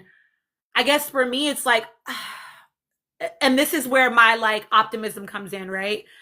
I would love for it to not be about a rebrand, and I would love for it to be about you choosing to truly grow and develop as a human. She said she's doing it behind the scenes in her Q&A. I would love to see the behavior reflect that. Okay, Antoinette, go ahead and share your thoughts, my love. Hey y'all. Hey Tina. I'm gonna try to be quick because I got some to do. But I'm trying to make sure I got my thoughts correct so I can get this out really quickly. Okay, first off, I want to lead with empathy, because like anybody, if I see a human being crying, especially a woman, I stop. Why are we crying? What are the tears for? I'm a human. I feel empathy. What confuses me about all of this is that since the villa, or since her leaving the villa, every single time she says something weird or she does something weird that directly connects to Nick or Alandria in some way, and fans, or even people who just are fans of Nick Alandria, people who are just fans of Love Island in general, would be like, that was weird. And there would be a backlash. Hey, everybody ain't thinking about Nick and Alandria. Everybody ain't thinking about them. Da, da, da, da. She's just minding her business. Leave her alone. Literally since she left, right? I think we've all seen all the threads. It'll be a posting Shrek. It'll be a Nick saying he likes this type of music, so now you're posting yourself listening to this type of music. It's Alandria likes this perfume, now I bought this perfume. Nick starts a food channel, now I'm doing mukbangs. Like, it would be stuff like that. And for the most part, people who would say, that's weird, would be immediately called like they're doing too much. Like, leave her alone, you're doing too much. And even then, these conversations were not happening on her page. They were happening in lives, they were happening on other platforms. People were not innuating her with this information. They were just talking amongst themselves online, right? And now we're on today at what will be the highest point so far in Alandria's career. You waited till 1 hour after to post a video of you clearly crying, and your entire arc this entire time has been you being the cool girl. Cool girls do not cry. Cool girls are chill. Everybody's right. Peace, love. Oh my god, yes. I'm a Southern California girl. But now, 1 hour at the absolute height of this woman's career, you post a video, and for the first time, because even the video before that, I don't know if you know, it was a video about marathons. What did Nick just do? Exactly. But this video, for the first time in I don't know how long, it had nothing. She actually said absolutely nothing that could be tied to Nick and Alandria. Nothing. She was talking about herself, her anxiety, her mental health. And yet immediately her comments, the general conversation, but not us here because we have common sense, was, oh, y'all need to leave her alone, Nick and Alandria fans. If something happens to her, it's going to be Nick and Alandria's fault. It's going to be their fans' fault. Whoa, I thought I thought, whoa, this video had absolutely nothing to do with Nick and Landria. This video actually was her talking about herself. So y'all were gaslighting us this entire time. Y'all saw the fact that she has been consistently taking digs at these people or trying to connect herself to these people in some way. We're not crazy, because this video that she posted of her crying had absolutely nothing to do with Nick and Landria. So how is it that now this video of her crying, where she didn't say, oh, fans are, or people are like messaging me and sending me horrible things. She said nothing like that. She didn't say I'm getting horrible. She said nothing like that whatsoever. But this is the video where y'all are saying if she unalives herself. I've seen so many of those. If she unalives herself, it is directly Nick and Alandria or themselves or their fans' fault. Insanity. And then she's leaving those comments in her comments. She's leaving those comments or comments that even allude to it, which is, and I'm like, as a black woman, basically you're allowing people to build this narrative that a black woman it will be her fault if something bad happens to you simply because nothing. They have stonewalled you. They don't throw shots at you. They haven't done any of the weird things that she's doing. They have pretended like this lady has dropped off the face of the earth, and yet Alandria is literally getting what she got from Hilda in that very first day in the villa. You are weaponizing your tears without even being in community with her at this point. Like, you are nowhere near her, and yet you're still able to weaponize your tears against her, and everybody is acting like this is okay. Like I feel like I'm being gaslit. Like like I really feel like am I crazy?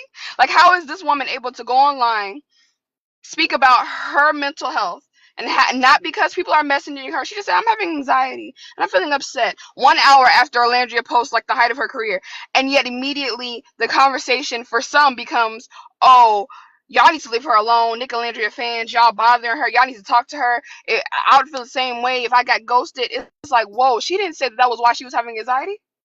She didn't say none of that.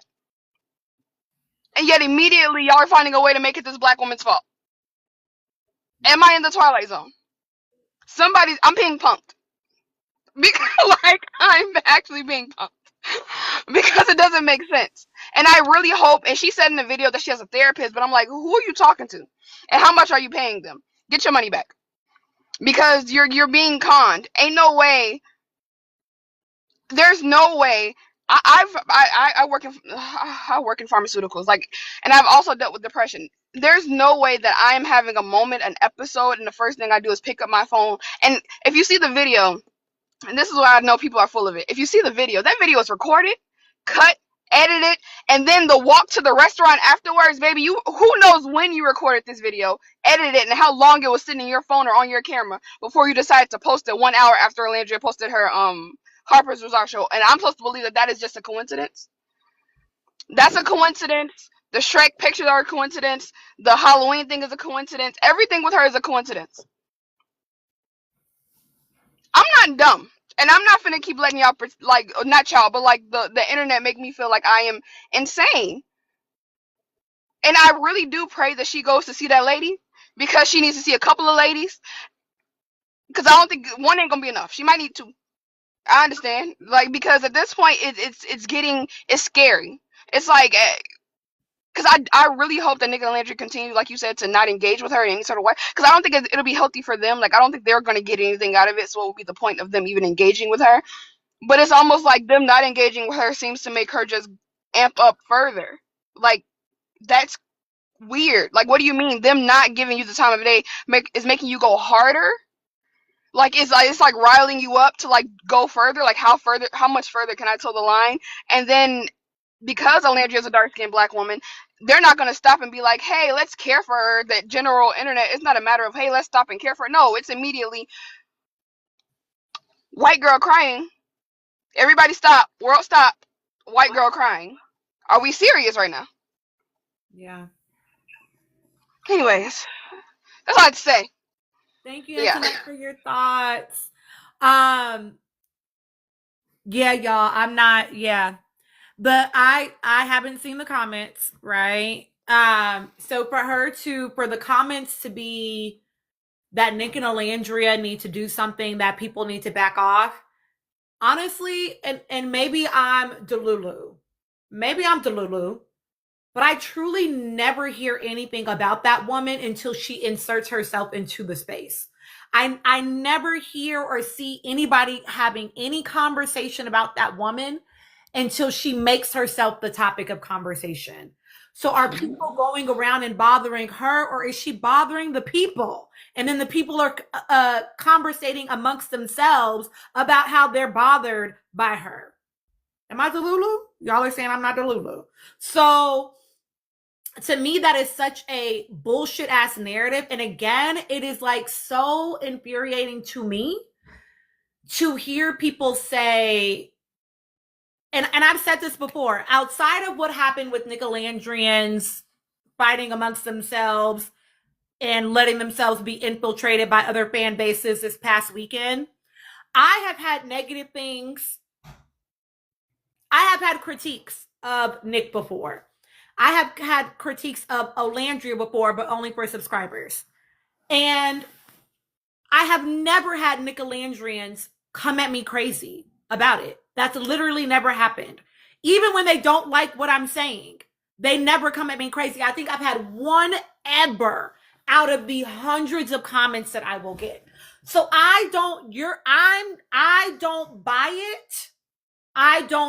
It is hard for me to believe that Nicolandrians are just going over there and talking shit. That's hard for me to believe, personally. To Cello, who asked me why did I only offer that critique or observation. It really wasn't a critique. It was kind of an observation rooted with some critique in it to subscribers only, because I don't talk about Black women in any way that can be perceived negative publicly. That's why. But yeah, I just want to say, go ahead. I just want to say one thing about your comment with regard to the Nicolandria fan base. I did see some videos that seem to be piling on from people who claim to be fans of Nicolandria, but for the most part, what I have observed over the past few months is that most of the people who really support Nicolandria are reasonable, almost sensible people, and in some cases even mature in terms of age. They might be in their 30s, their 40s, their 50s. And they always engage in a discourse that is very, very nuanced, that is very level headed, that can critique. They never go unhinged, they never go crazy. So for me, I agree with you 100% that it is hard to believe that any sort of criticisms leveled against 404's behavior would be anything but, listen, this is strange. Not anything like what you would see halitosis fans do, or even some Chile's people when they get heated, how they react. Nothing like that. Listen, I've said it before and I stand by it because I've been on the receiving end of multiple fan bases. The worst ones are the Shalacers. They're the worst ones. Halitosis, they a little cray-cray, but they're not as bad as the Shalacers. I'm just going to keep it a buck. Ivy, the reason why you don't remember it is because it's not a really like, I'm not like dogging on her, because I would just never. I don't even dog on the other woman that I don't necessarily fuck with, right? I just don't support her. But I talk about, it's the video where I talk about soft life and my critique on that.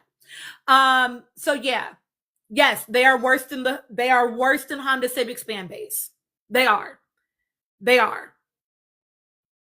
And I'm not on TikTok. I mean, I'm not on Twitter. I'm talking about on TikTok.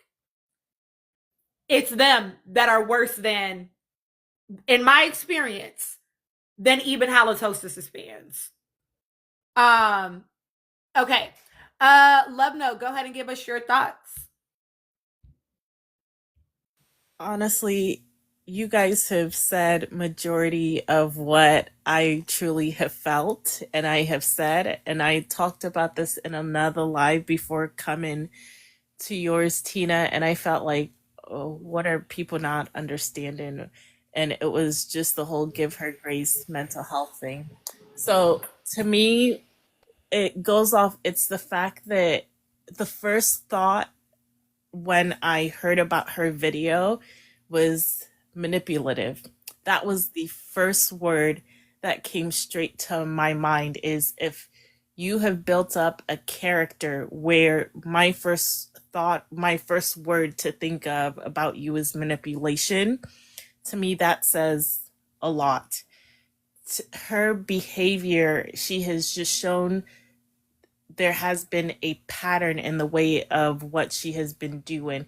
And to me, again, it's the timing of it. It's the timing. I will empathize with mental health, and I have a mental diagnosis, and I will empathize with it. But I also feel that it is what you do with what you're going through. What medicine are you taking to deal with whatever illness? If your arm hurts, what are you doing? You go to a doctor, you figure out what you can do to make it better. So if you feel that you're going through all of this, Sierra, why don't you go seek actual professional help?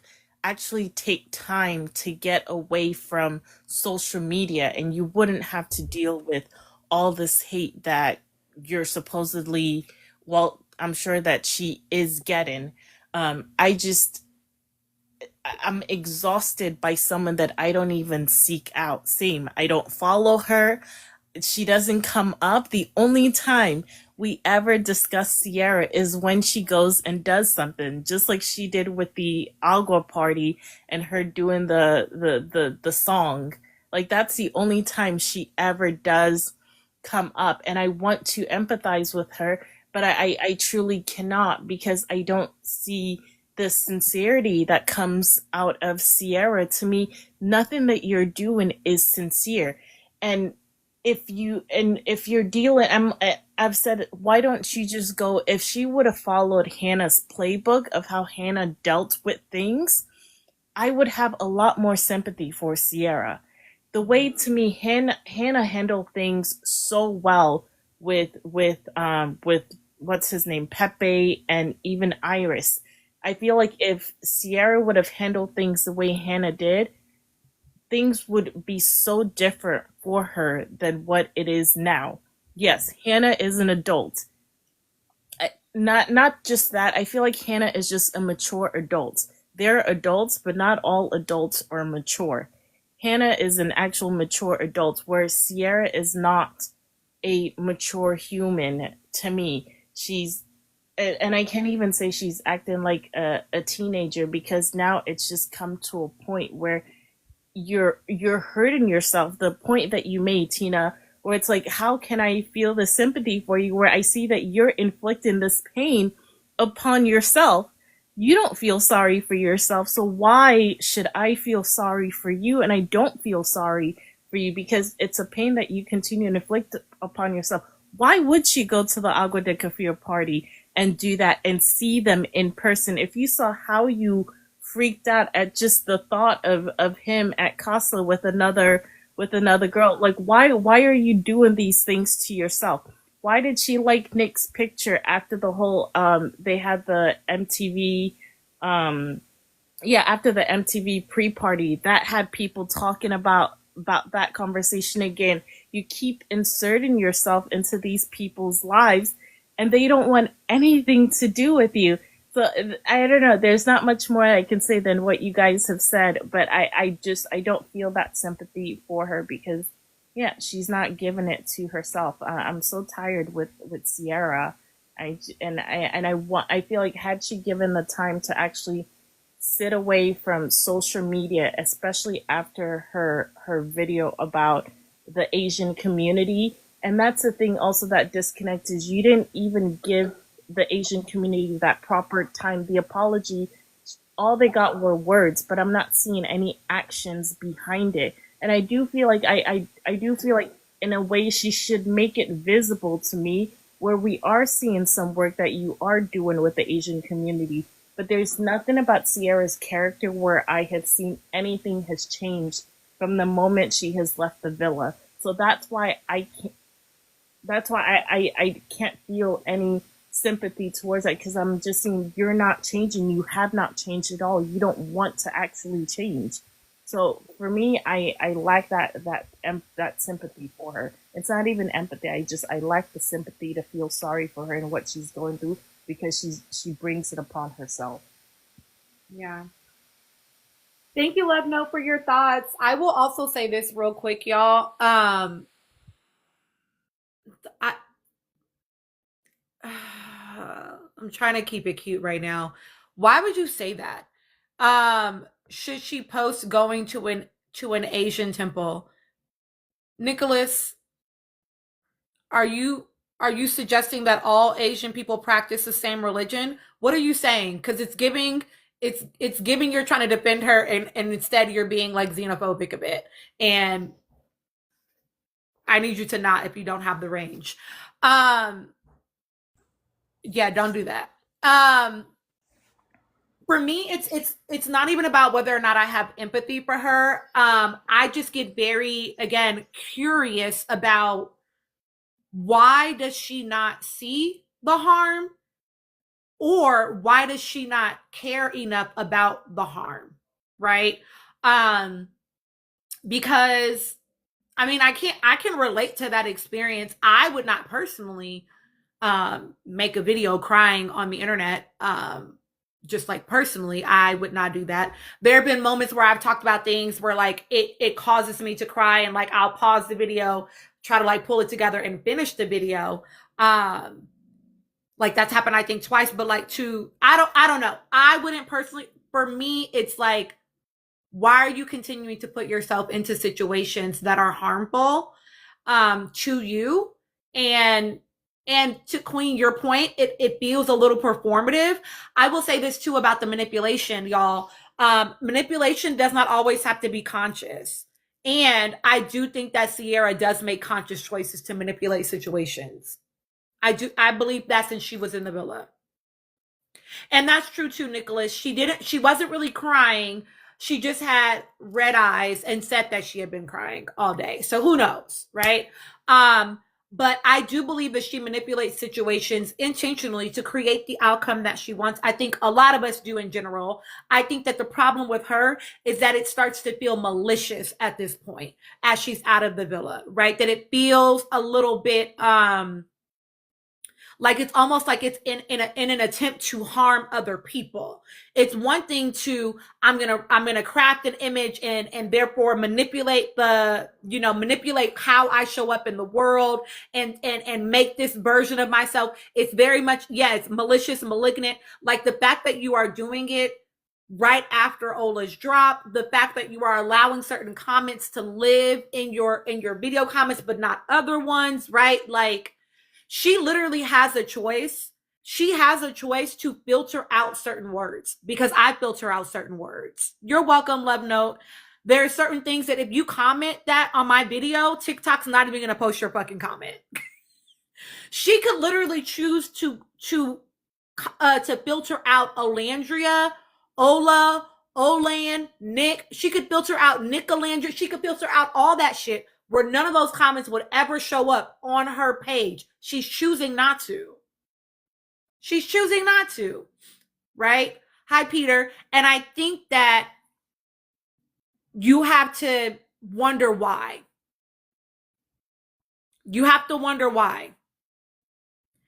To Nicholas saying that Nick hasn't filtered out her comment, her name in his comments, she's also not overwhelmingly what shows up in his comments. Nor is she overwhelmingly showing up in his comments and being spoken about negatively. The same is not true in reverse.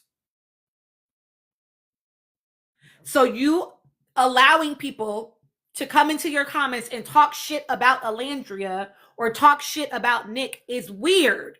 That's weird. You're choosing to create a particular energy in your space.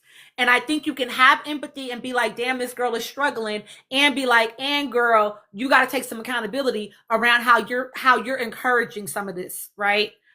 Both of those things can be true. Okay, Lacey, please go ahead and share your thoughts. Tina, I love you. I love your page. This is my first time coming on a panel. I ain't never done this shit before ever. Okay, anyway, sorry. Y'all know I can't not be on 404's head. Okay, so I saw the video because people were talking about it. We never know anything about this girl until it's introduced to us. Like we don't go looking for Sierra or what she's doing. Okay, anyway, so I saw it and I immediately thought manipulation. Like it's just very convenient, the timing of this and like the crying, but then you want to go take us on a solo date. It's just it makes no sense. It makes no sense. It's giving you just want content. You know what I'm saying? Like you upset about what you saw, and then now you got to get the attention on you. And none of this makes any sense to me because you would have thought that these people were in like a 3-year relationship, engaged. Like what? How could a 4 or 5 week situationship have you down bad like this? It makes no sense to me. Like Olandria and Hannah both lost their connections in that villa. And Hannah lost hers because of Sierra. And what was Sierra's advice? She should be just so grateful that she had a connection. Sister, take your advice. You should be so grateful that you had a connection and move on. Olandria lost her connection inside the villa and had to watch it inside the villa be taken away from her. And she had a week to get over it while it was done in her face. And she's done so with grace. She's not stalking Taylor and Clark. She's not watching what they're doing. She's not concerned about anything that they're doing. But Sierra lost her man because of her. And she's acting like everybody else owes her something. And it's like, no, like do you not see all these other people lost just like you lost? And yet they're moving forward. I think she won't move forward because, like you said, he's not giving her the time of day and she just can't believe it. And another thing for me is like, if Olandria was your friend, why aren't you respecting the fact that she's now in a relationship with this person? If she could have respect enough for Clark to let Clark build and grow her relationship with Taylor, why are you unable to be woman enough to respect the fact that the relationship with Nick is over and that he's in an actual relationship with somebody that you call a friend, somebody that you respected, somebody that was good to you? Why can't you let them move forward? You know what I'm saying? Why are you still hating on them? It just proves that that everything worked out as it should have in the end, because you weren't even woman enough to even maintain a man like that. You know what I'm saying? Your character wouldn't have allowed it anyway. So she just be pissing me off.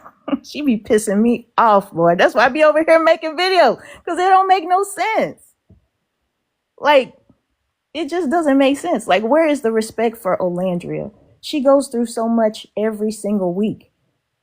And you just keep doing these things to disrupt what they got going on. And that's what I just don't respect.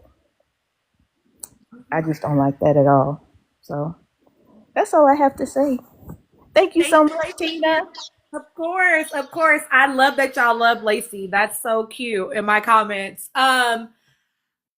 I want to comment to a couple of things. Someone said in the comments that they hope she's not in crises. I will say I'm not her clinician, right? But I am a clinician, and I did watch the video, okay? I will say that it did not appear that she was in crisis. It did not appear that way.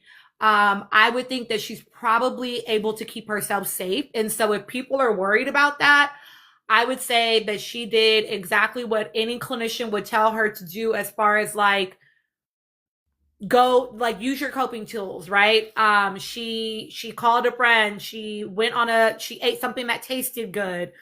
She took a walk, she journaled, like, she used coping tools. I also don't think that if she was in crisis, she would have made and edited a video to then, yes, she by Cherie, we love a little safety plan, right? I don't think that she would have made a video, edited the video, and posted it. I also want to make clear that she never said she was in crisis. She said she was having a hard day. That's not the same thing, y'all. We can have hard days mental health wise. We can have hard days mental health wise. That doesn't mean that we are at risk of redacting ourselves. They're not the same thing. There are people that struggle with their mental health that don't want to redact themselves. Okay? So it's not the same thing. It would be obvious. You'd have almost like an eerie feeling a little bit if she had chosen to share herself in crisis. I don't think that's what she was sharing with us. She never said that. She's never told us that she struggled with redacting herself. There's no reason to put that on her, right? Again, not everybody that has a mental health struggle will want to struggle with wanting to redact themselves. Okay. So people live with anxiety, people live with depression, people live with all kinds of things and never want to do that. They're not the same. Hi, Missy. So I don't want us to make false equivalencies. I think that happens a lot with like mental health. People will almost like infantilize, and I think that people do it with good intention. I think people do it with good intention. It also can be a smidge ableist, right? To just presume that because, like, y'all watch people do it with Edmund. Oh, he must be on the spectrum, and that's why he's so harmful. Like, do you hear how that sounds, right? So, like, I don't want us to equate those two. Okay? So I just want to make that clear that I don't think that that's what was happening. She used every single coping tool that she had in her bag and said that she was feeling better, which is why she was able to make the video. She was going to go do something that like felt good to her, right? So like, I don't want us doing that. I just want to, not that anybody was suggesting that, but I just want us to be very clear that that's not what it looked like. Okay. And that's not what she said. So let's not do that. To someone else that was saying they don't think her video was about Alandria and Nick. I agree. I don't think it was about Alandria and Nick. I think as far as like her video, right? I do think it's about her watching them. I do think it's about her doing things that don't actually help her feel good, right? But her video was not about Alandria and Nick. But she knew what the public would believe, what the public would draw conclusions around, and chose not to shut that down. It's the same critique that we had for Alan, and she not gonna get no space because she said that she had a hard day. You can have a hard day and still be considerate of other people. So we're not gonna do that either, right? You can talk about your mental health struggles and be like, if you're gonna be open and transparent and honest, then do that. I've been having a really hard time emotionally for the past couple of months because I have been dealing with X, because I have been dealing with blah, blah, blah. Talk about it then. You know what I mean? But to leave it open, she knew exactly what people were going to presume, and she has allowed that to live in her comments. And so, yeah, no, I meant who I said. I meant Alan. I meant who I said. She allowed that to live in her comments, so we're not going to also provide her cover around that. We're not going to do that here either. Okay, Star's Journey, please go ahead and give your thoughts. Bree. Y'all are so funny. Okay, hold on. Let me here goes Shello. Shello defends Alan. I'm shocked that Lane is not in here defending Alan. I know somebody asked me if I would block Shello. I'm not going to block Shello because Shello is not necessarily saying anything crazy. They're just being annoying. Now, if they were in here being what I perceive as harmful, then I would block them. They're just being annoying. But they're not doing anything harmful. They get to have an opinion that's different than ours as long as they're not harming anybody with that opinion. They're just being annoying. Okay, Star, I'm going to invite you to turn your mic on. And then I'll start your time, and then I'm going to use the bathroom, but I can hear y'all. Okay. Hi, Miss Tina. On my bad. So first I want to say, like, almost all the Islanders pretty much experience hate all that stuff going on with them. I do think Shelly and Olandria probably experienced the most. That's just my own opinion. But I feel like you can't try to act like you want empathy or sympathy when all your tactics have been jabs, I feel like, at Nick and Olandria. Every time she has a post that really doesn't apply to them, like everyone else have stated, you hear nothing about her. And then she'll just continue to do videos that throw subtle jabs at both of them. Either posting a song or something that Nick did, and I think what probably also really set her off was the video that she posted when she went to the party, because you even had Vogue throwing the shade back at her. But these are all things that you're bringing upon yourself, and then it becomes, when anyone says anything to her about it, because of course, Alandria have her fans, then it becomes, oh, Alandria friends are attacking her or this and that, when you're continuing to provoke people because nobody is even talking about you at all. But you keep creating these different videos to, I guess, warrant, and I don't even really think it's attack, more so than people are just commenting the obvious, and then it becomes, oh, now you're having this video. And I think each time she tries to get a different reaction from the public, but it continues to fail each time. So every tactic, every video that she's done, she may garner some sympathy, but I feel like over time with each video, people have become less empathetic towards her, because it's like everyone is starting to see what you're doing. And if you really wanted to like just focus on yourself, again, it's like social media may be your way of making money, but there are certain videos you don't need to create to continue to generate that money and focus on your mental health. But you continue at each point to try to do it, and you continue to escalate each video, and I feel like this video, honestly, I think it was towards, honestly, Nick and Olandria to get those reactions from people, because now it's like, oh, if she does something to herself, it becomes their fault. Like, you keep trying to make people, it's almost like she keeps trying to turn people against them. It's not working, but it's like each time she's trying to make it, I think, like at a greater scale, So I don't know. I definitely feel like her tactics are very manipulative. She's very strategic in what she's doing. It's not working for her, which is the reason why I feel like her, the way she's going about things continue to become bigger and bigger, because she's not getting the reactions that she wants from people about her situation. And I think, if anything, all of it also stems from this damn closure conversation. And if anything, I feel like she's gotten the biggest closure for like anyone, like everything was online, not online, but for you to view, well, online too, and on TV, for you to witness yourself. So like, let it go and move on and actually get real help and try to move forward with your life. Because for something that's only 3 to 4 weeks, girl, please move forward with your life. It is not that serious. And you could have done a lot more, but you keep trying to tie yourself to Love Island. I feel like specifically to Shelly, Olandria, and Nick. Them specifically, because she don't really do that for any other Islanders. And I feel like, again, if it was Iris, she wouldn't be doing any of this. And that's my thoughts.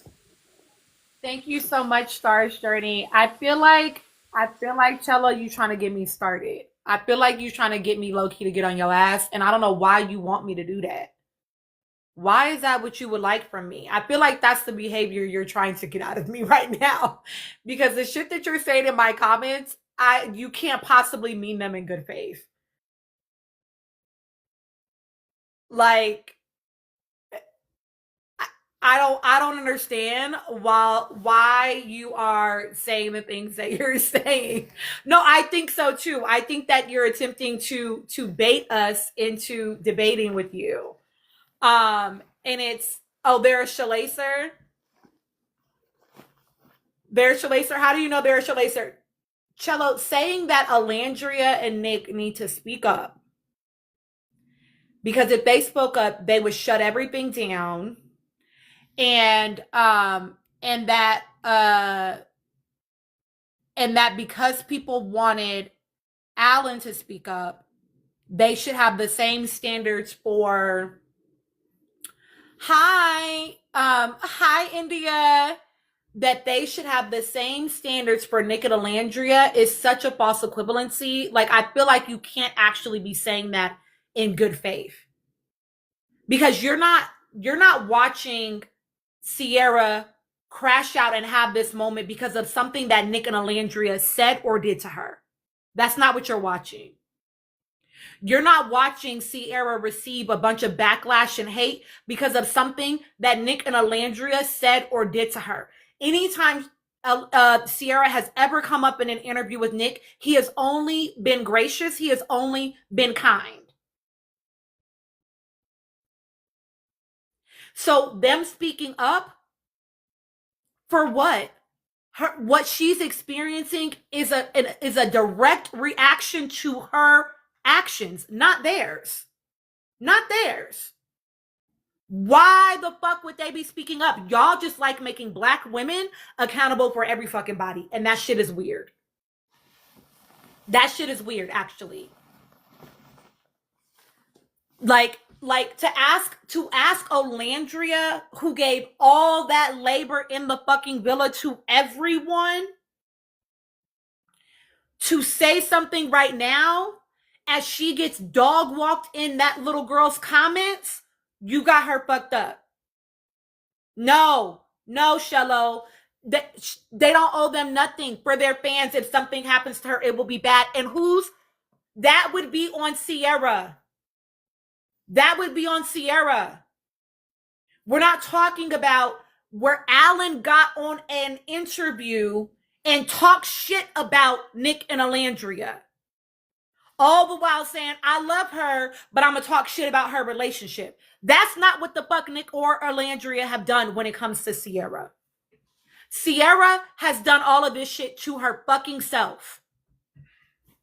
Sierra could just be making fucking videos of herself at festivals in her little outfits, because I like her little style that she had. She could be doing all of that. She did a little interview. I watched her podcast interview for y'all and gave a video. It was relatively cute. She could be doing that. She's choosing not to. So I don't want to hear that shit, that somehow they are responsible for what. And it's not even going to, because she's never alluded to that. Y'all just want to try to shut people up about her. That's what that is, right? But they are not going to be responsible, nor will their fans be responsible if something were to happen to her, because she literally never named them or the fans. She's crashing out because she's watching them live a life that she wanted for herself, not because they've done something to her. Not because they've done something to her. They haven't done anything except be who they are destined to be in the world. And she can't reconcile herself with that. She needs to go to therapy and talk to somebody about that. That's not their job. That's not their responsibility. That's like saying that you should apologize to your hater when they're sad about the fact that you're winning in life. You sound unwell. You sound like maybe you and Sierra both need to call that lady. Because that is unhinged to feel like somehow now you owe that person something. Huh? Don't be weird. Don't be weird. And that's the only thing and the last thing I'm going to address, but you're not going to come in here acting like if that girl was to redact herself, that would somehow be Alandria and Nick or their fan base's fault. Cut the shit. Cut the shit. Stop it. Stop it. No.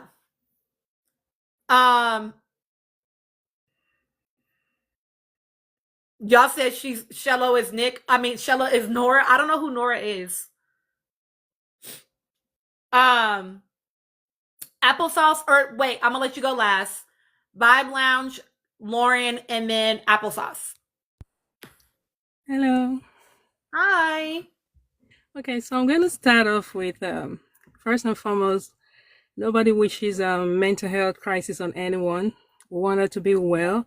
We want her to seek the help that she needs. She needs to reach out to family. I think she was in Chicago recently where her mom resides. She can always go back, be around people that care for her. It could be isolating or lonely where she is right now, but she knows where to go to, right? So prior to Olandra putting a countdown on her IG story, she did a video celebrating the anniversary of getting her boobs done, right? Preaching about self-love, how that was the best investment she made her whole life, how it's important to always get what you want and be happy about it, and how she's happy. She was in good spirit.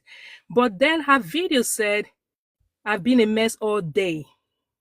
I've been having anxiety all day. So is it after you did the boob anniversary or before you did the boob anniversary video? Because we need to understand, because if you say you've been a mess the whole day, it means you haven't functioned the whole day. But then you're coming back. That was like, I think 2 or 3 hours before Olandria put the countdown on her Insta story to say, okay, be ready to be gagged, something is coming or something like that. Then immediately after Olandria drops what she drops, then the next thing is 1 hour later, you posted something saying you're having a bad day, you've not been yourself all day, all the rest of it and all that. And to the point, picking back from where, other people's point, you had chance to edit that video. You sat down, do an edit, make sure, the lighting was good, everything was clean, you make sure to have your angles and all of that. If you're in crisis, you don't care for that. You have like ugly cry. Your face will be so messed up. There will be a lot of things. It might even be a live video, something like that, but you took time to do all of that. Then you posted that video. Then now then another thing is, TikTok doesn't pay for comment section. You could have turned that comment section off, because one thing is like, if I don't like people, I'll block them because I don't want to deal with the hate that I'm going to get from them. So if you know that your mental health is at stake and you already know the kind of comment that you get, what do? Turn off your comment section. You can still earn money from the video by just people viewing it. They don't have to comment. But she left that comment section on. You know why? Because the more hate she gets on her comment section, then the people who don't like Olandria is going to see it and say, oh, it's because of Olandria is a fan, then it will prepare hate towards Olandria. She enjoys the fact when Olandria is being dragged. So she's going to leave the bad comment. Why? Because it's going to affect, like, people will go drag Olandria. So she is like, I am ready to go through the pain I'm going to get from what they will say, but I also want Olandria to feel it. Is that kind of person. I'll feel the pain as long as Olandria gets the pain too. That's what she's doing, because that comment section should be off. If you want to put a video to cry for help, it's fine. Turn off your comment section for that particular video. You can post another video and you have your comment section on again. But that particular one, when you know that so many people will be triggered, and people who don't even like Olandria, they will come there to want to, oh, we care for you. What they did to you was wrong. Oh, blah, blah, blah, and blah, blah, blah. You know that is manipulation. And this is why I think our crisis is not sincere. Because you're producing a crisis so a black woman will be hurt, because you want to take away that moment from her. You want it to trend. You want people to talk about, and there are people who are just willing and waiting just to run with any little thing. They literally come to wait for something, the slightest thing, to drag Olandria. Give them that and they will make a mountain out of it. And she counted on that. She's very calculated. She's very manipulative. Because I've dealt with things like not going my way, like I wanted something, the thing didn't go my way. Do you know what happened? I sat down and asked myself, okay, how do I have to redirect myself. Okay, this didn't work. Which other way? So I found one way, this is not going to work. Which other way do I go right now that will make this work? Then you go back to the drawing table. If it's like, oh, is Instagram, is anything, you can lock those things off and just like, okay, now I'm not going to deal with this. Let me take time, mental health, reassess myself, go around and be with people that I love. Then when I get myself back, I'll come back and say, okay, what do I do from here? A man already said, We are not going to be that serious when we're outside the villa. This was discussed in the villa. He said it. Like outside the villa, what is closed off doesn't mean like hope is not like, you agreed with this man that is not being boyfriend and girlfriend. We're going to go outside and we'll see how it works. If it works, fine. If it doesn't work, fine. Then you leave the villa. The man did not like volunteer to say, I'm going with you because I already found my connection. There's nothing I'm doing here. I need to go with you because there's no other person for me here. No, that man stayed put in that villa. You know why? He hasn't found what he was looking for. He was still willing and ready to explore other connection. And as God will have it, he found a connection. He was still willing to talk to you, but then you were reacting and you blocked his sister.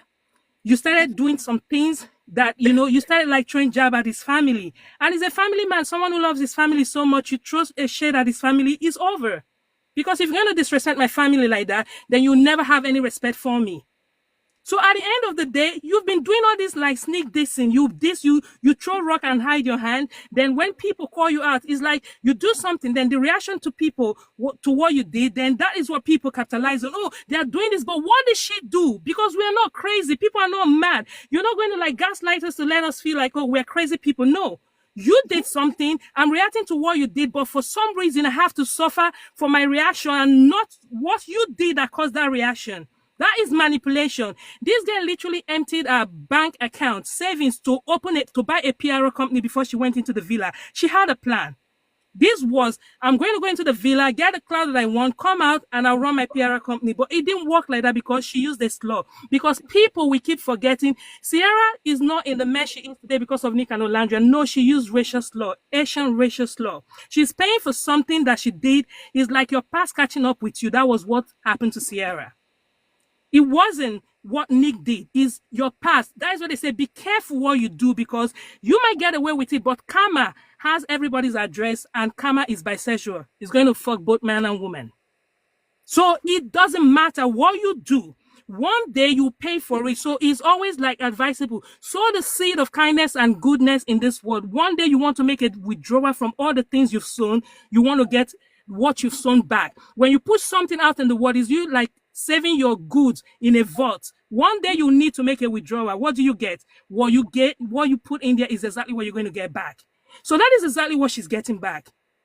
And people can do all of this like, oh, we don't. No, I feel sorry for her because I know really she's going through it. But she's approaching her healing and everything in a very wrong direction. She's not going to get her healing from strangers on internet. She's not going to get it from Nick and Olandria. Closure will not solve her pain. Her pain will be for her to have Nick. As far as ridiculous as this will sound, this girl will still take Nick back if Nick says, I want you.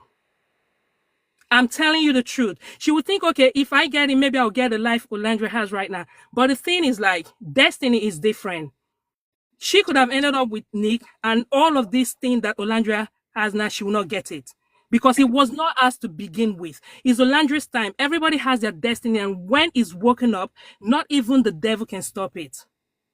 All you have to do is wish the next person well. I'm happy this is happening for you. Since there's a blessing in this neighborhood, I'm tapping from your blessing. I wish you well, and I hope my blessing comes to me as well. That is how I see it. When I see someone close to me getting blessed, the way I see it is that there's blessing in that neighborhood. So I'm going to be good to the person that is being blessed. So blessing will come to me as well. We care for you as a human to human. Get help. Find help and, really seek help this time. Not coming on social media to do, the cool girl. I'm good. Nothing is going on. Like I'm fine. Like, no, that it won't cut it. You need to actually sit on someone's chair and pour out your emotion, everything, and tell them what you're going through. They will help you navigate how to resolve this. There are habits that you have to break. There are some things you have to change in your life, and all of this will come together. Maybe if you get in a good mental place, you find the person you're looking for. Maybe you look back and say, I really didn't like Nick. Maybe it's just like the fact of the idea of what we could have been together is what I'm attached to. She's not just attached to what she thinks she and Nick could have been together. In her heart of heart, she probably doesn't even love Nick. But the idea of what she could have been with Nick is still what she's holding on to. And that is what is killing her because it's just that what if? What if we ended up together? This could have happened for me. She will live with that what if because she doesn't have that. We ended up together, it didn't work. She feels like, oh, I was rushed out. If I wasn't if I wasn't taken out, she wouldn't have ended up with Olandria. She still feels like she would have been the choice. So that's it. So let me just I'm going to land my plane here. Sierra, please get help. Leave Olandria and Nick. They are going through stuff. You don't even, if Olandria has to come out and also cry about what she's going through. Her mother literally went through depression. I believe if Olandria come out and say her own things, maybe all of us were going to cry with her. But everybody's finding a way to navigate their life, not coming on social media every 1 week to come and make a scene and create chaos. Then you run back and feel that you're the victim. No. You're not the victim in this situation. You're just the one trying to put yourself to be the victim. Seek help. Turn your comment section off. Get off social media. You can post video. Let it go. The views will make your money for you. You don't need all of this. That's all I wanted to add. Thank you. Thank you, Vibe Lounge. Okay, I see y'all in my comments. They weren't tone policing. They were talking about the fact that the timer had stopped already. I will say, y'all, Cello is back. Cello, I will mute you for the whole live and you will have to hate from outside the club. Cello only has, this is literally a rage baiting account. That's literally what they exist to do, y'all. So just ignore Cello. I will say too, right, about Sierra, somebody said it in the comments. Hi, Thomas. I have said for weeks now at this point. Weeks now. I don't believe that 404 wants Nick. That's not what I think. What I think is that 404 wants the social clout and social positioning that Olandria has. Okay? Sierra believed that that was going to be her life when she came out of the villa. If you want to keep it a buck, many of those islanders did. They did not expect the dark-skinned Black woman with Afrocentric features to come out of the villa and be the diamond of the fucking season. Nobody expected that. They did not believe that that was going to happen. And I know that people like to get on this app and talk about how, Nick told her they weren't going to be serious when they left the villa. I want y'all to remember what actually happened. She said that they weren't going to be serious. He agreed and said, thank you for letting me know. So now I know how to approach the situation. She said it wasn't going to. So y'all are never going to get me to believe that that woman wants Nick. What she wants is the power and the acclaim. Y'all got to go back and watch the scene. She's the one that said it. And he was, yes, relieved. I agree, Mel D. He was relieved, but she was the one that was like, we're going to kind of play it by ear when we leave up out of here. If it had been a whole bunch of clout, she probably would have stayed, right? But she wanted the social capital. She wanted the fame. She wanted the acclaim. She had an idea for herself of what her life was going to look like post-villa. So her being around them, her watching, is really about Olandria.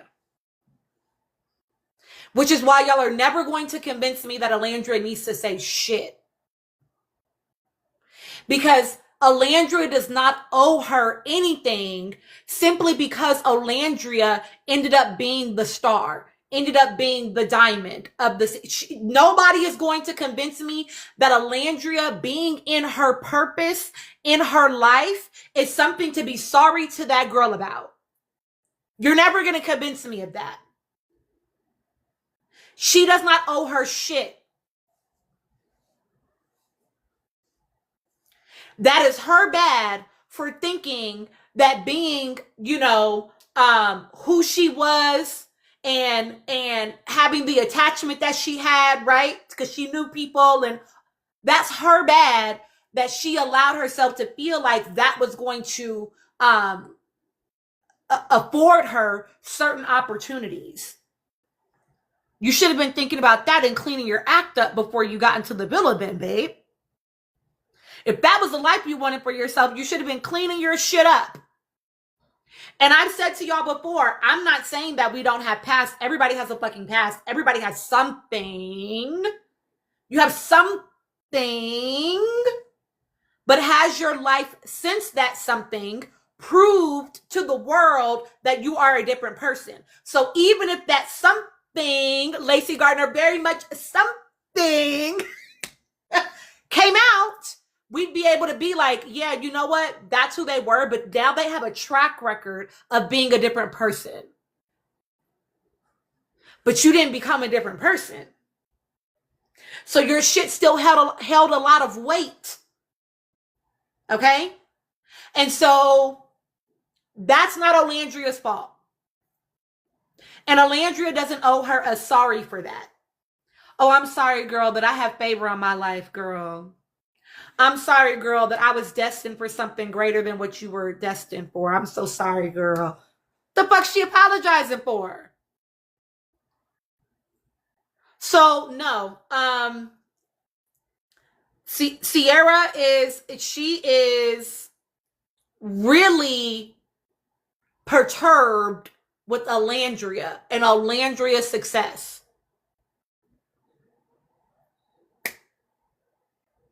And that's the thing. That's the thing. To your point, if she took a break and rebranded, I'm sure people will forget she was removed for a slur. People are fucking so goddamn temperamental. They're very like wishy-washy. She could have given it 6 months, a year max, a year maximum. And there would have been some corners of the internet that would have been like, no, don't forget, this is who she is. But a lot of people would have been like, that was so long ago. It's fine. Nothing else has happened. They do it with celebrities all the fucking time. They do it all the time. But that's not the life she chose for herself. And now she's living with the consequences of the choices that she has made still. Right? Still.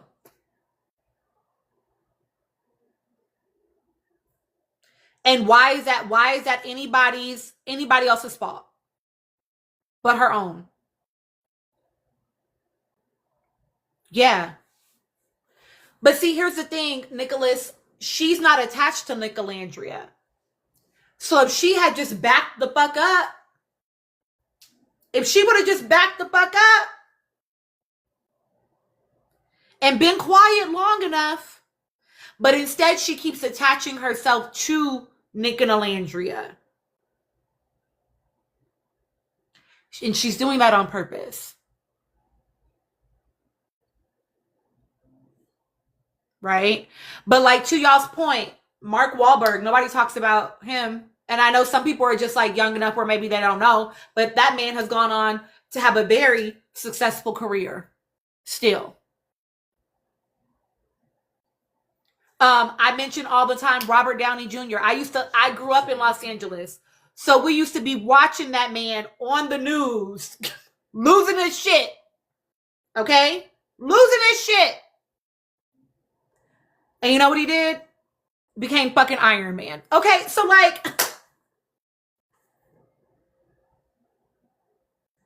if you just back the fuck up, people typically will move on, and you will have the opportunities. Even if plenty of people are still like, that motherfucker back there is not real, you will still have the opportunities. But she couldn't do that. She wouldn't let herself do that. And these are the consequences, right? Lauren, please give us your thoughts. Hey y'all. Hey Tina. Thank you for letting me come up. Hey panel. Okay, so I was writing things down because I wanted to make sure because my ADHD is going like off this week. So whoop whoop. Okay, so I realized where it's Wednesday, and so far it's been the week of the flops, right? Week of the flops, right? So like flop number one, our government, right? The Republicans and the Democrats. Flops, flop, flop, flop, flop, right? Flops. Okay. Second, Brene, flop. What a flop. Anna Homewrecker and Triflin, flop, right? Okay.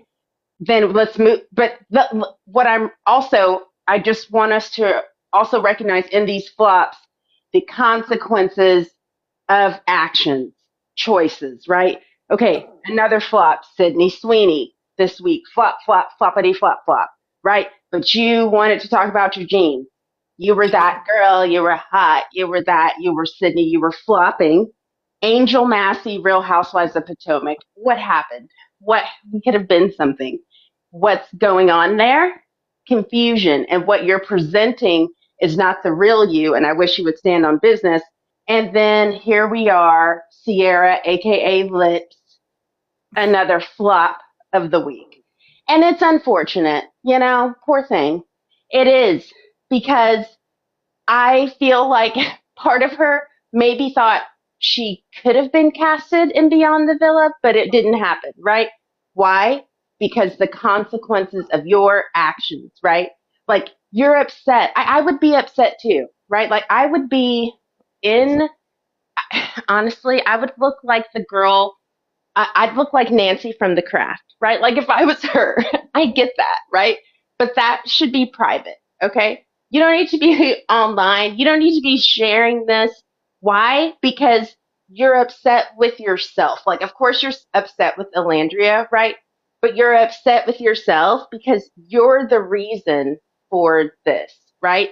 And also, just on a real note, just on not being like a black woman, like, you also, I think she knows deep down that even if she was on the show, like, she would never have the same reach that Elandria has, right? Because Elandria, again, it was destiny, right? Like, she was meant to be doing this. But part of me also thinks she kind of did this is like, okay, Elandria is doing something big, right? So she knows she's going to get views or scrolls, right? Or mentions. But part of me also kind of thinks she did this as like a temperature check. Like, okay, I know I'm racist, but like, isn't Huda like the super racist right now? Like, let me check, actually. Like, let me see kind of what my response is going to be. Like, are they going to be like, fuck you, like, pitchforks, or could I possibly get a brand deal because I'm not as bad as Huda? And look, I have feelings. I'm showing it like I'm a human. You know what I mean? I say what I feel. You know what I mean? I'm not faking it. Let me see if it's as bad as it is for that one over there. Right? Like, let me kind of check this timing, right? Because it's not like me and Elandria aren't cool, and I would never do something like that. I had an empathy sweater on, right? Like, I faced this head on. Good lighting, empathy shirt, and I knew my lines, damn it, right? That other girl, that old trashy one that I told you about, that little skanked one over there that I told you was the midnight ballerina in the villa, I told y'all, right? Um, she's a real racist, isn't she? So, like, now that we can see that, like, maybe you guys can start liking some of my videos again. I think that's what's kind of happening. I think that's the energy that I'm getting from her. I think it's very opportunistic, right? Like, kind of taking this flop and being like, but I'm still not as bad as that one over there, right? Like, that's a real racist. Alandria, I love you, girl, from the side. I don't even need Nick. He wasn't man enough for me, right? Like, the dance, I'm doing it. That's the energy I'm getting. I'm thinking she's doing it very, like, timing wise, and um I'm wishing you, like, no harm or anything. I wish you would get offline and come back with a good bob and a different color, you know what I mean, like in a February situation, and just show up somewhere, but a good bob, you know what I mean, just cut, you know what I mean, and just showing up in a different city, like, you know what I mean? Tokyo, and then like right back in town as a different person. Be like Ariana Grande. You know how she can change it. Ponytail, it's outside, but she's changing it. Okay, try your best, because I think, if I had to pick like of lesser evils, I'm like, ugh. I think Michelle's more diabolical than you, Lips, and that's sad.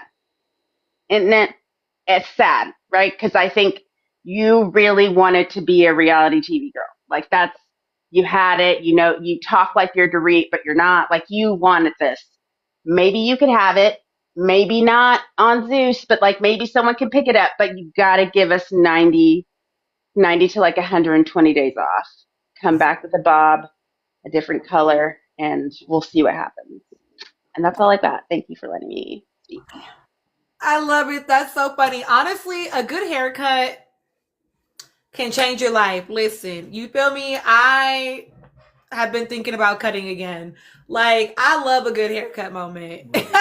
I love a good haircut moment. I'm good.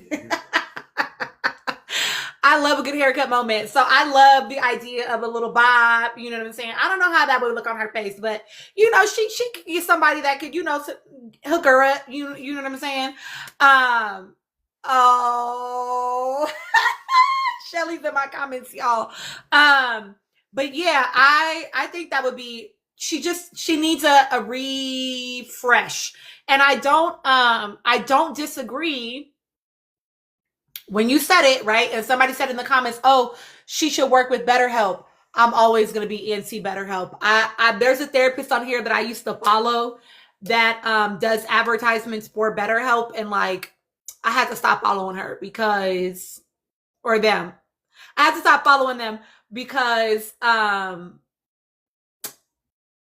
BetterHelp is so predatory. But anyway, that's a whole other thing. But between her doing the empathy accountability post, now I am showing you that I have my mental health struggles, blah, blah, blah, blah, blah. You know what I'm saying? Yeah, that could definitely be a lane that she's trying to get into. Okay, Applesauce Lover, give us your thoughts. And then I am going to say I'm going to rotate out the panel. Applesauce Lover, and then we'll hang out until I'm done with the next folks. Give us your thoughts. Yeah, I agree with everything that everyone said on the panel. I actually have a question for you. It's not relating to Sierra, but since well, kind of, so not really. But with the thing talking about like accountability and what they should do. So you know how during the whole Sierra thing, there was also talk about Nick's previous post. So I wanted to hear your take on that, and if you think he took any sense of accountability, or if his actions post Villa, since he was obviously so young in age, shows that he obviously matured, or obviously him and Orlando probably had a conversation. We're not privy to that. So what do you see and whatnot? You're talking about his post with the hashtag? Yes. Okay. And then just the insensitivity of it all. The what, huh? The insensitivity of it all, like during the time. Yeah. Okay. So I have talked about this before. I'm glad that you asked the question, because people like to come in here and say, I'm not gonna give Nick no cover around that, y'all. To say that like, oh, it meant to say this and it said that. I'm not gonna give no cover to that, because Nick was chronically online at this point. And as far as I don't know when he said it. I've never even actually seen people. I've never seen it. People just say that he addressed it. Applesauce Lover always has good sense in my lives, y'all. So ooh, why can't I ask the damn question? You don't gotta be a Nickelandrian. I'm a known hater. I'm in CHC. Okay, I love Nick. Okay, y'all.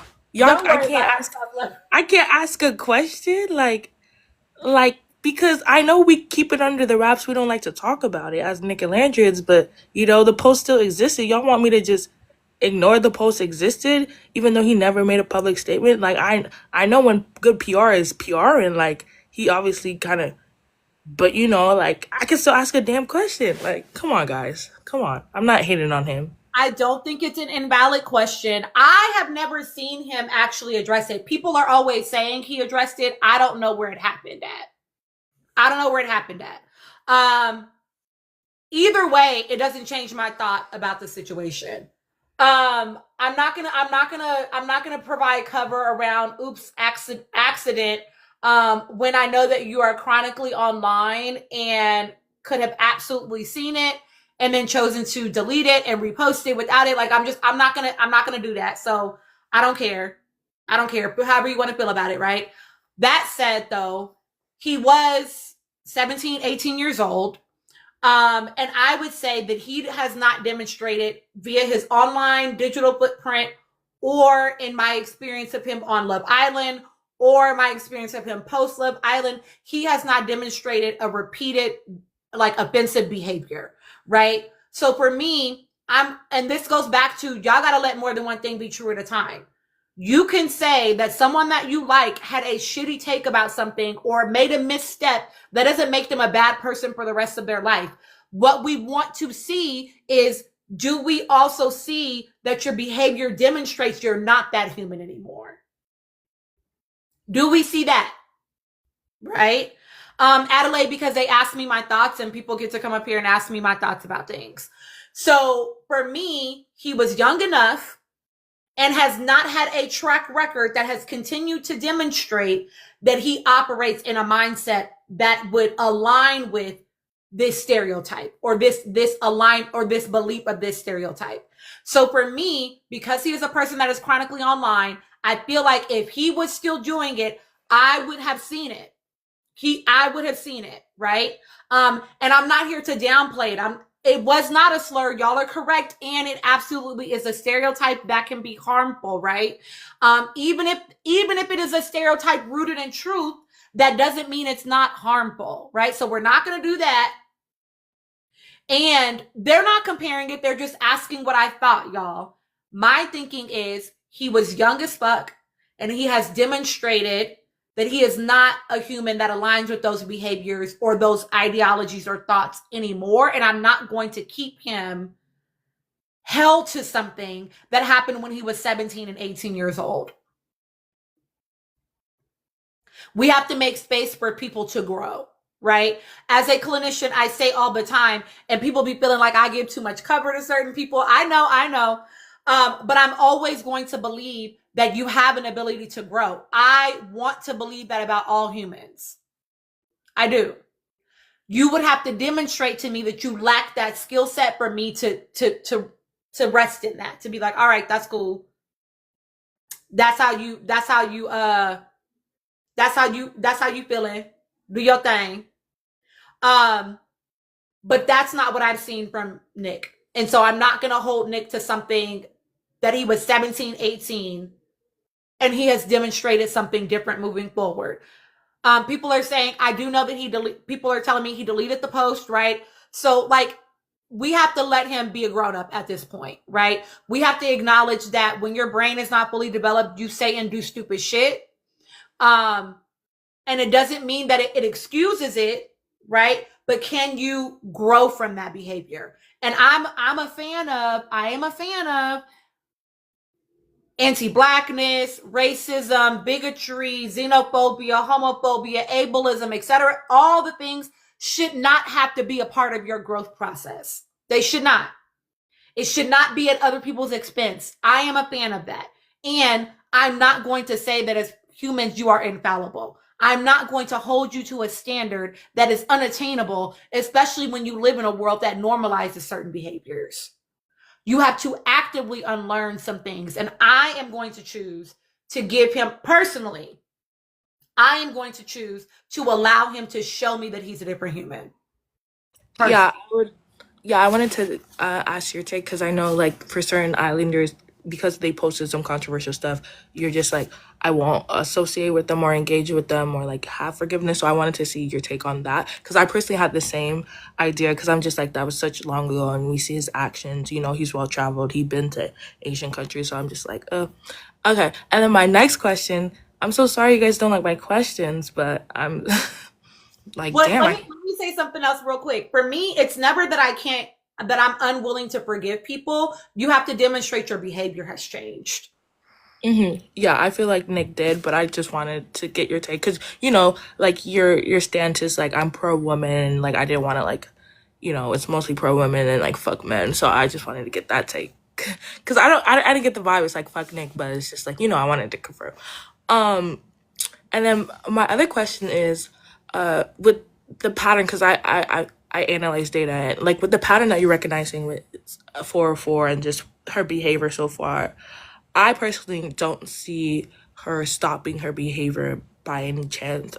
I feel like as the time goes escalates, because November is not over and Nick's most likely going to start DJing, so that's most likely they're going to start traveling, taking pictures together, things like that. Do you think she's going to continue with this pattern? And if so, with the tendency you see, because previously, like initially with the Grease post, I was like, oh, ha ha ha, I kind of understand where she's coming from. Like, like she didn't have to post that, but whatever. And then she kept posting stuff over and over again. Do you think at one point she's going to have that final crash out, or like at a point where she's going to directly like address the issue or name drop Nick and Landria? Or do you think she's going to fatally stop with the content? Like, what do you personally think she's going to do?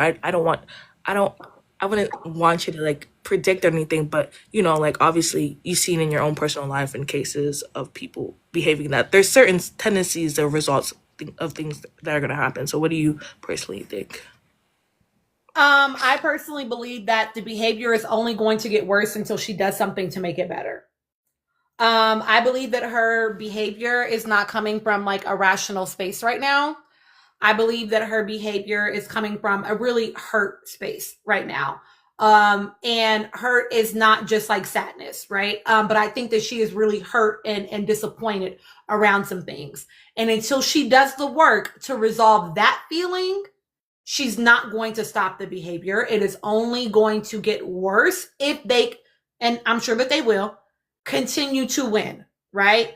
I actually don't think she needs a new man to get her attention. I believe this is based on what I'm seeing, right? Based on what I'm saying, if she got into a new relationship, that would just be another way for her to compete in her mind.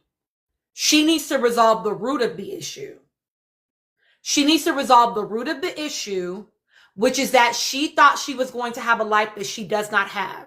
And she needs to get to a space where she can recraft her idea of what success and happiness and joy looks like for her. Right? And I think her doing that and her resolving that this was the only route that it could be, that was supposed to be her life, et cetera, is when we will see behavior change. But she's going to have to talk to somebody that is a professional. And I'm not saying that being funny, y'all. I'm saying that because it's hard work to do that. Most people cannot do that work on their own. She needs to talk to someone that is a professional that can help her do that. I don't think Shello wants to come up, y'all. They're a burner account. So that if you are a person on the internet, and I'm being a little bit shady. I know some of my people in here have burner accounts too for different reasons, but I'm being a little bit shady. If you make a burner account to go into lives, to be in the comments talking shit, you're not brave enough to come on the panel. You're not. Because you're trying to operate anonymously, right? So Cello don't want to come up here. Anika, I know you wanted to share a thought, and then I'm going to rotate y'all out. Okay, great. Thank you. Now, what I wanted to say while everybody was speaking is that I think one of the things we have to examine when it comes to Fofo is the possibility that she has obsessive behavior that could be traced from the moment she went into that villa. Because the way she zoomed in on Nick, even in the face of him telling her after they had sex the first time that he wants to continue to explore, and she was saying there's no room for her to explore. She doesn't want to explore. And then, Tina, you brought up the point about her imagining Nick with somebody else while she was in Casa is another part of the obsessive behavior that is feeding into this life that she wanted, that she anticipated that she would have had, that she would be getting once she left the villa with Nick. And now that that hasn't happened, the obsessive behavior is now targeted towards pulling down Nick and Olandria as much as possible, feeding as much that satisfaction that she craves, the hate that she wants generated for them, that behavior that she's carrying on with doing all the different things that she has been doing for the past few months, timing posts around times when, Nick or Andrea in the spotlight, whether it's in a good way or in a bad way. All those things are feeding into this obsessive tendency that she has, that she does not want to face whatever inadequacy she might be feeling about herself. That's the way I am seeing it. And to add to my point, the person she needs to be mad at is not Nick and Olandria. The person she needs to be mad at is who outed her with putting up that screen grab of her, or the video of her saying the slur, or the screen grab, or whatever it is that, revealed the thing in the first place. Because it is clear that somebody does not like her a lot. And they decided to release that in a very timely manner. They saved it and released it, and then doubled down on it by putting another one. So it was more than one instance. So that is what fueled the fire. That's the person she needs to be mad at.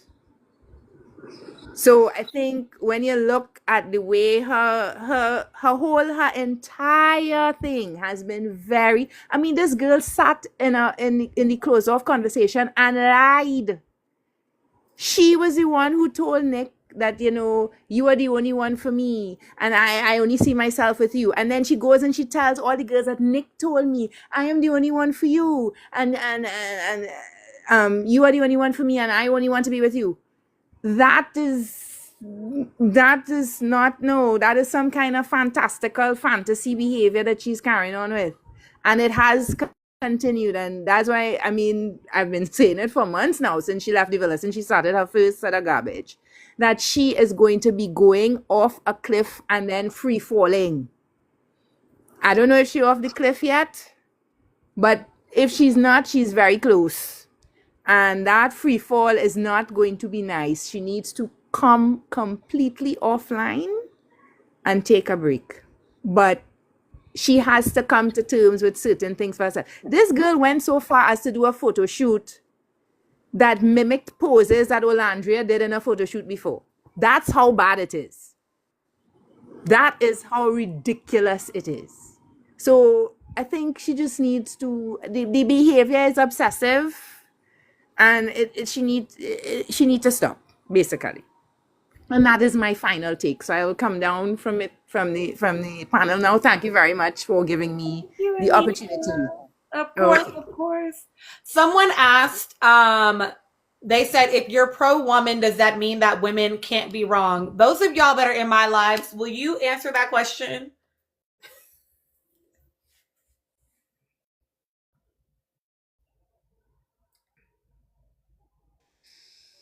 Hi. Oh, I'm so sorry. I'm not sure if I can unmute myself, but I did want to answer that question for you. I feel like when I hear pro woman, usually I feel like we kind of tend to defend women a bit more than the men, but we do recognize they also have their own wrong. Specifically, I think the best example for this would be Ace and Shelly. I feel for Shelly, but I still hold her accountable for some of the things that she did that I side eye. But I'll never put on what Ace did onto her, because that's just unfair and it doesn't make sense. So I feel like that kind of paints a picture of what it means to be pro woman. Yeah. Thank you, Kay. And yes, my viewers are telling you, and Z, you said you were being sarcastic. You knew. But yeah, y'all, my hands are rated E for everybody. Everybody gets critiqued. Do I be on them niggas' necks harder? Yeah, I do. I ain't even gonna hold you. I ain't even gonna hold you. But no, yeah, everybody got to be accountable. We talking about, you know what I'm saying? It is what it is. You feel me? Because Miss Angel, as Lauren mentioned, Angel, girl, why you getting on my nerves? And Angel, I wanted to like her so bad. She's so beautiful. I wanted to like her. She's so beautiful. She's so smart. She's so accomplished. And she's giving birth. And I'm so sad. I'm so sad. Girl, what is you doing? Okay, let me bring up the rest of the final panel, y'all. We are going to hang out for just a little bit longer. I know some of y'all requested to come up. Not everybody going to make it up here tonight, because I can't hang out with y'all all night. And that's the thing. Of course, Lacey. Thank you. Good night. We're talking about Angel from Real Housewives of Potomac. She be tripping. And the thing is, no, you're not wrong, Y and Q. She's allowing herself to have a battery put in her back behind Kay. Kay got a whole fucking battery in her back, and she's letting her. And I just needed to not be bad. I Oh just need. shit. Sorry, I'm not caught up on Potomac yet. Oh, sorry. But no, it's okay. It's okay. I've been like, I haven't even been paying attention to like the Love Island of it all. I just wanted to come in because like, Tina, I love your takes as like an MFT in my first semester of practicum. I love hearing that those kind of takes. Um, but yeah, I think yeah, but I will definitely catch up on Potomac because it sounds like there's a lot going on. I'm super excited that Monique's back. I know that's like a crazy take, but I love me some Monique. It is what it is. Um, yeah, really quickly. Yeah, I guess I wanted to talk about like the Sierra situation. Yeah. Like first of all, I completely understand like like her grieving process isn't linear. Like, you know, if she has like a whole game plan, especially being in PR where like your whole image is based on social media, followers, like positive attention and like, you know, brand deals and then having that all ripped away from you. Like I understand like the feeling of grieving. Like for me, like as like an MFT, like, you know, if I, you know, sleep with one of my clients or I come up on here and diagnose, you know, one of these islanders or, you know, do anything like stupid, you know, like and someone reports me, like my ship sinks, right? So I understand that having that ripped away from you.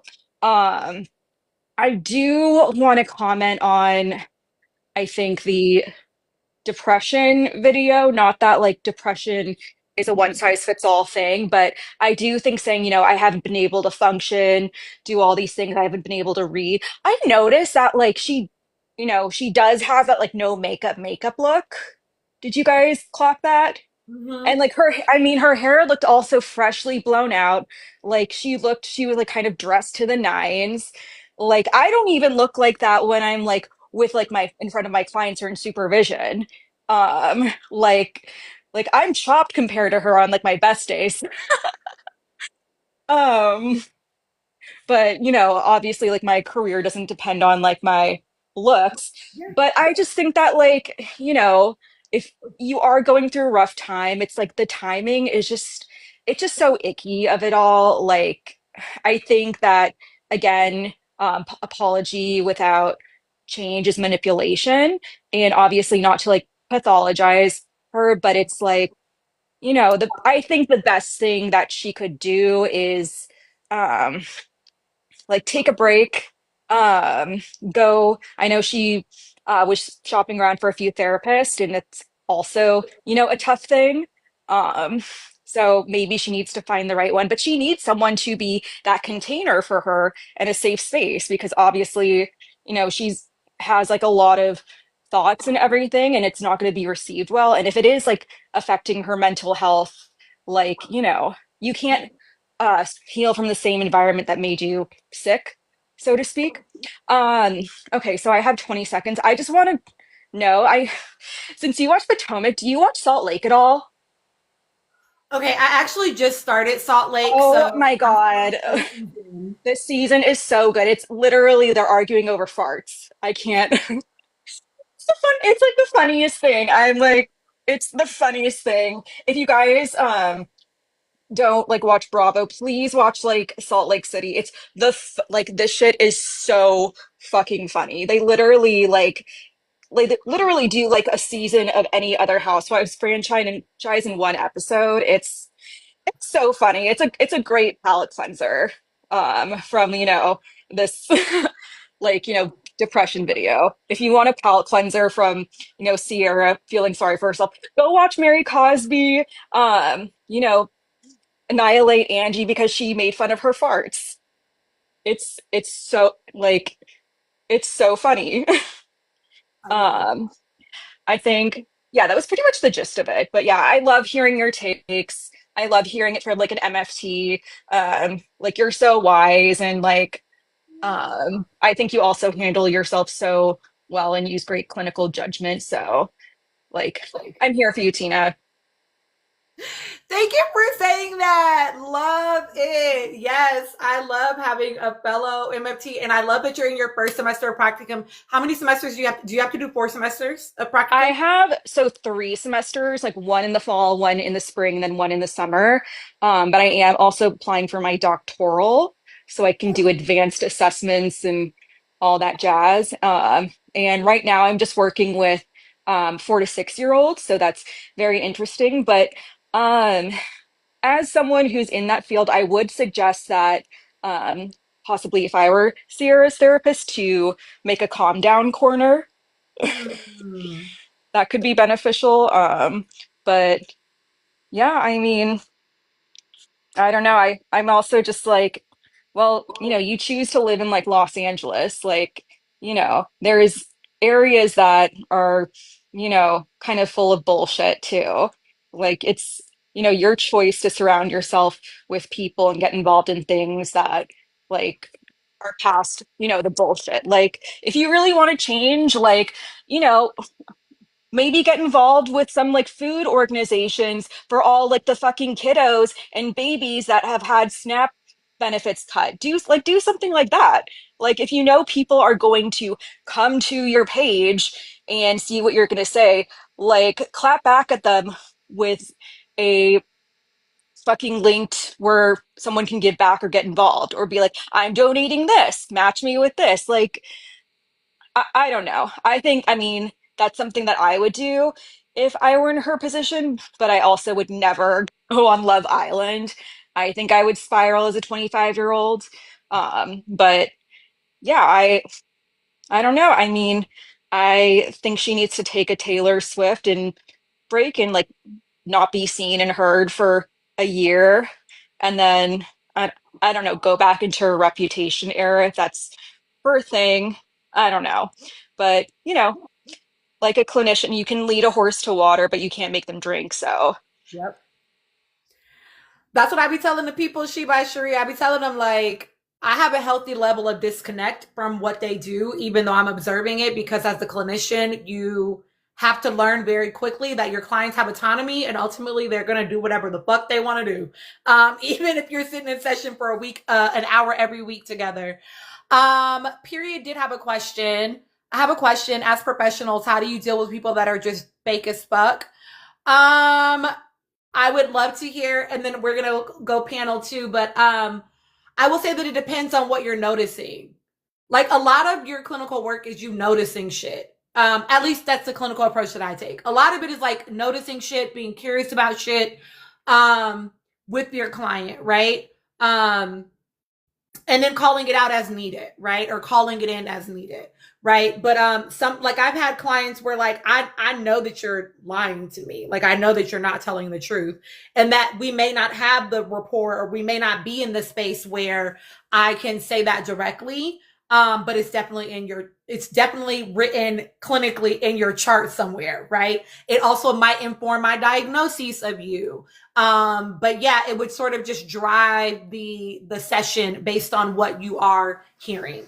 So yeah, it depends on like again where you are therapeutically.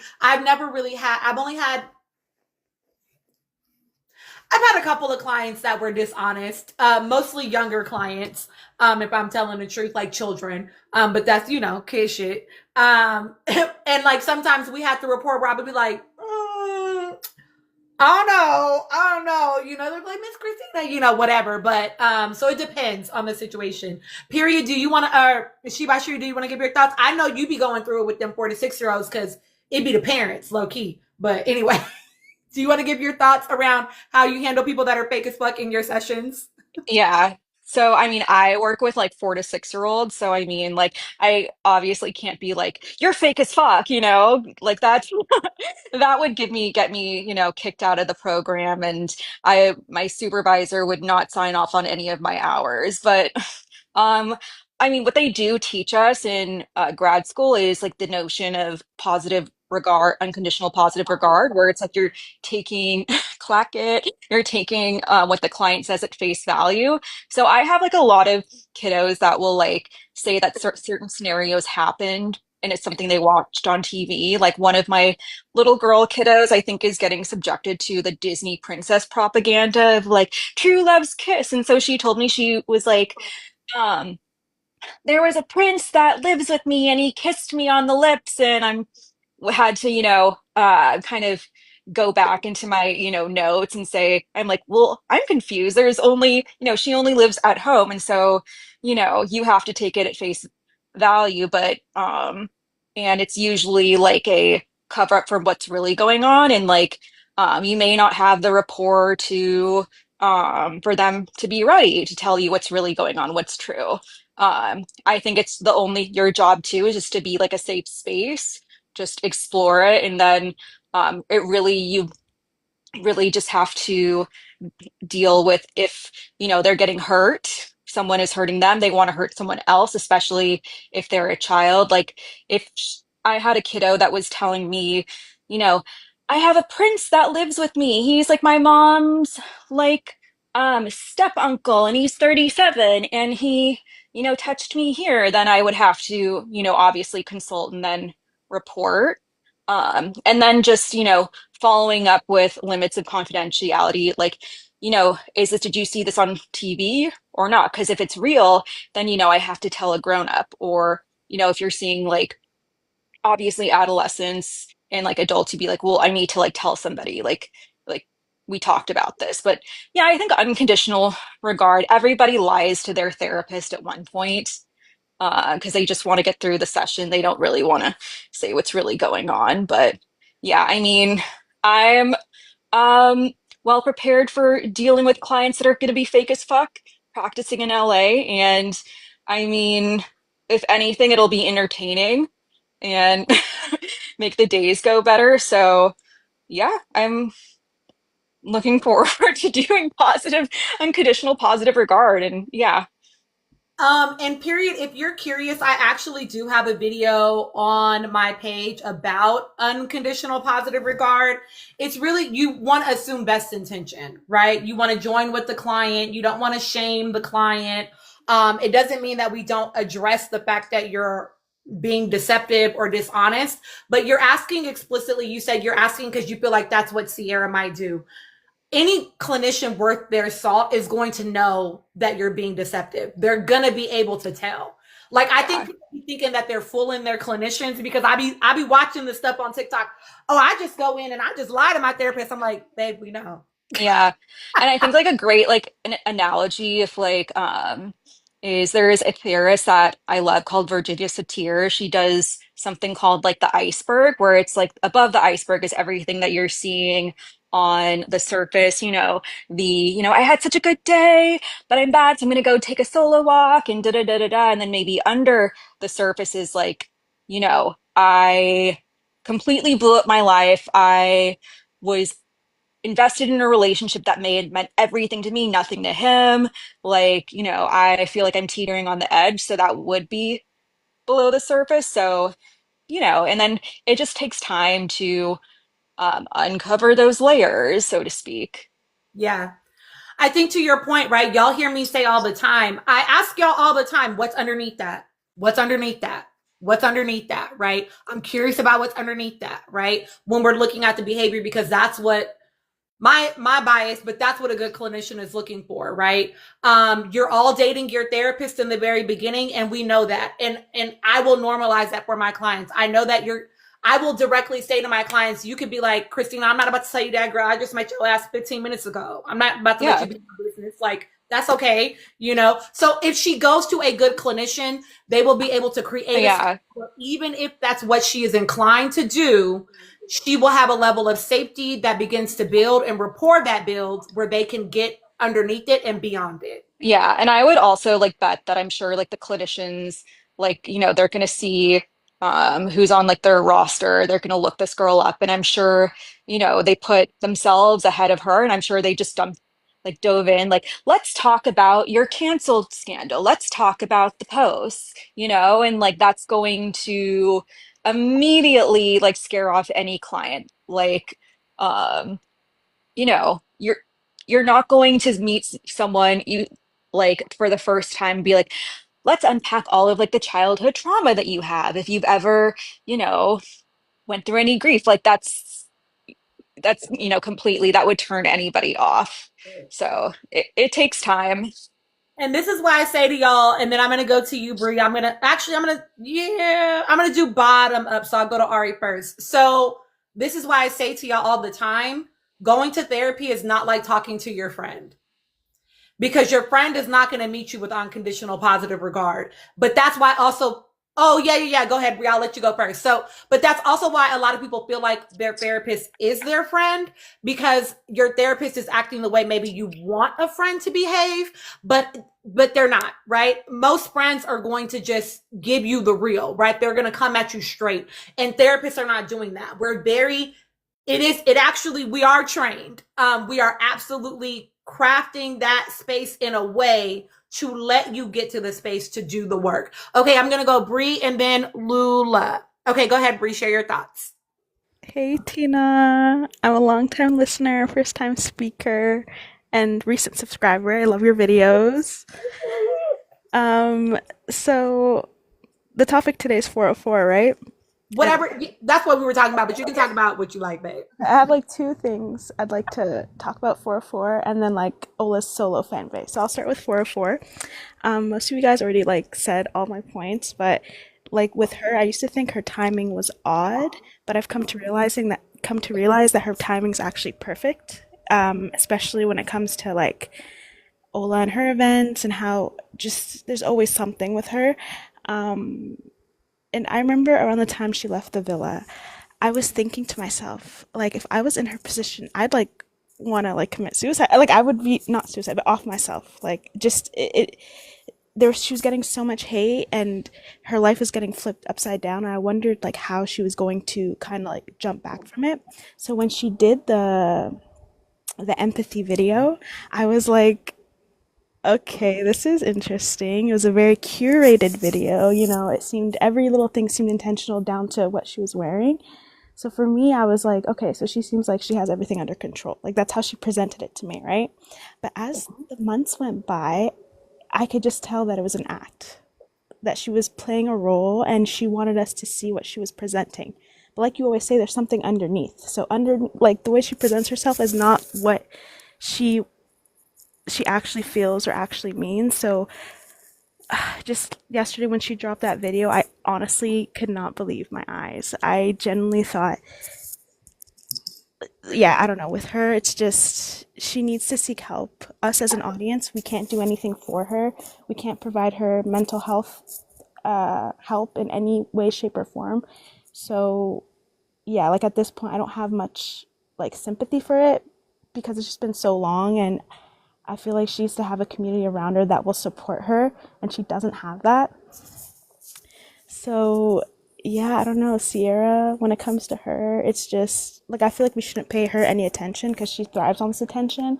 Right now she's in her little apartment probably laughing at us, looking at the comments, you know, kind of reveling like this is what she wants. She wants attention, especially we could see that at the Agua party as well, the way she was like the videos with Nick in it, like it's just so intentional. And then she kind of was manipulative when she released that video after talking about the SNAP benefits and how we should redirect our attention to that. Like what? Like she's always throwing like what's the expression? Throwing your hands or throwing and then rocks and hiding her hands. Yes, that one. Throwing her rocks and hiding her hands. So yeah, I understand why Nick and Ola didn't reach out to her because they probably clocked it before us. So that's that. My other like not concern, but I feel like because Ola has a solo fan base called Ola Dolls, I'm a part of this fan base, and we have a very bad reputation. Okay, especially on X because there's like a minority of these fans that like really dislike Nick, and kind of shit on him all the time. But the majority aren't like that. They just focus on Ola and don't really care for Nick, if that makes sense. Like they're just like solo Ola stans. I just want to know like why, and I feel like it threatens some of the fans that she has a solo fan base, especially on X. I wonder like like what that is. Like I don't get it. Like even if I'll mention or ask someone if they're like an Ola doll or Solo Ola fan, they get really threatened. Like I wonder where that comes from. Yeah, that's just my thing. Yeah. I think oh, I meant to say this in the comments. Sorry, real quick, Bree, but I'm gonna respond to you. Someone in the comments had said, should we be worried about Alandria's safety when it comes to 404? Y'all, I am gonna say no. I want y'all to like take a breath and not no. No. No? Okay. I don't think that we should be concerned for Olandria's safety.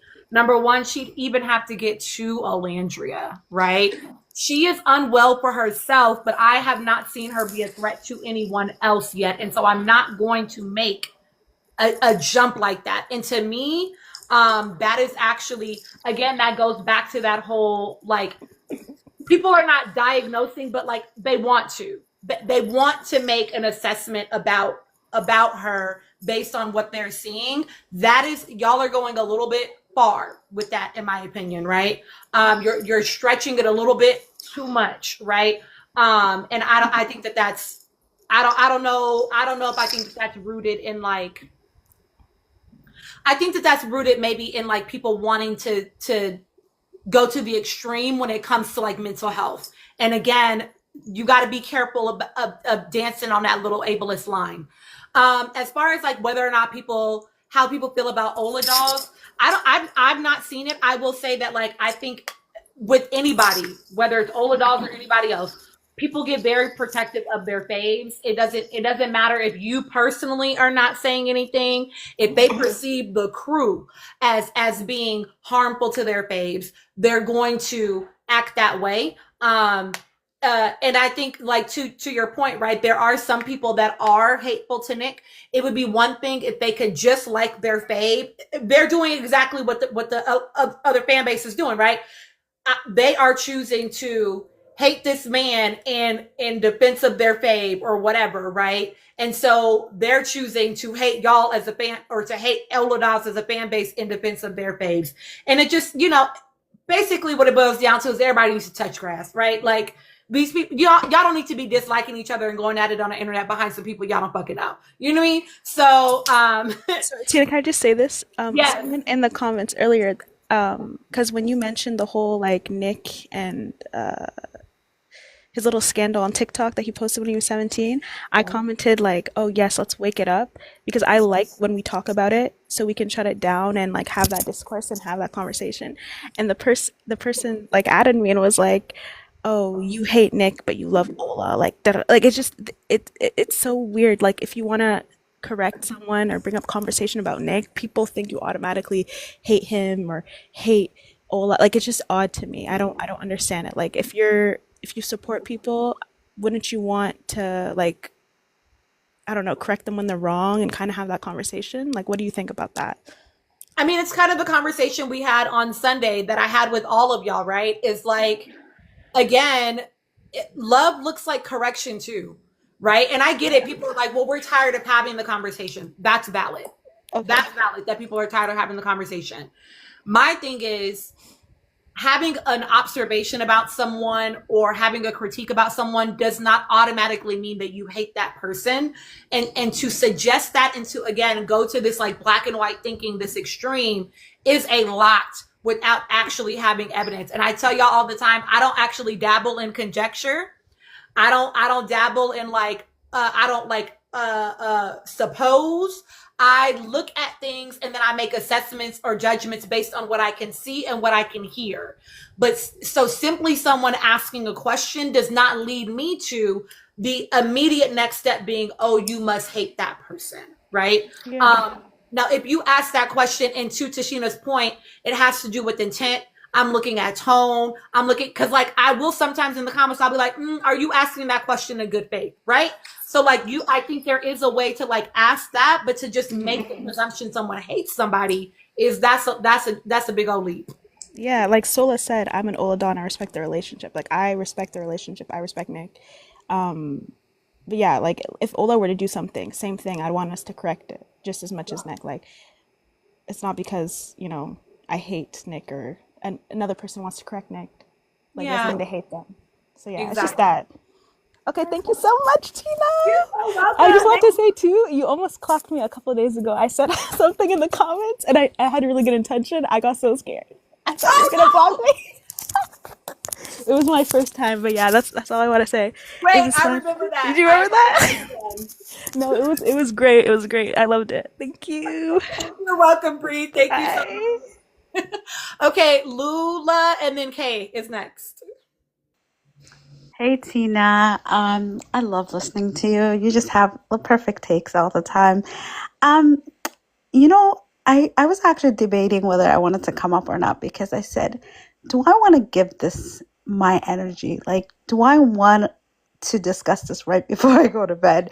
But I just want to talk about the fact that I've seen so much of this discourse on Twitter today. I saw a couple of tweets, a couple of videos. And the thing that irritates me more than anything was the fact that the caption for her video, anytime anyone posted it online, was, oh, Nicolandria stands, leave this girl alone. Nicolandria stands, look what you guys done to this girl. Ola stands, look what. And I'm just like, first of all, let's just go back, look at the video. The girl didn't once mention why she's going through what she's going through. Okay? So for you guys to come and put together the fact that it's Nicolandria stands who are bothering her, mind you, 90%, and I'm going to say 90% because there's always those 10% unhinged folks that just comment crazy stuff on people's videos or whatever the case may be. 90% of Nicolandria stands do not care for this girl. They're not in her comments. They're not saying anything. They've moved on, right? Majority of the fandom has this girl blocked. Anyone who's talking about real issues has this girl blocked. If you see people in her comment, if you see 90% of her comments are people who are making fun of Alandria, who are making fun of the other islanders. I have never gone to Alandria's comments and seen other people get dragged. Why? Because Alandria is a smart woman. Alandria's fans know what to do. They know how to support her and they know how to uplift her. She also, right after the whole Slurgate, filtered out her comments.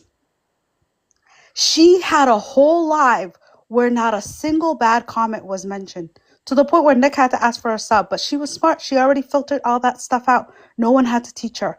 So you're telling me a girl whose whole life was social media, who's an influencer, who knows what to put out, how to curate information, doesn't know how to filter out her comments. No, she doesn't.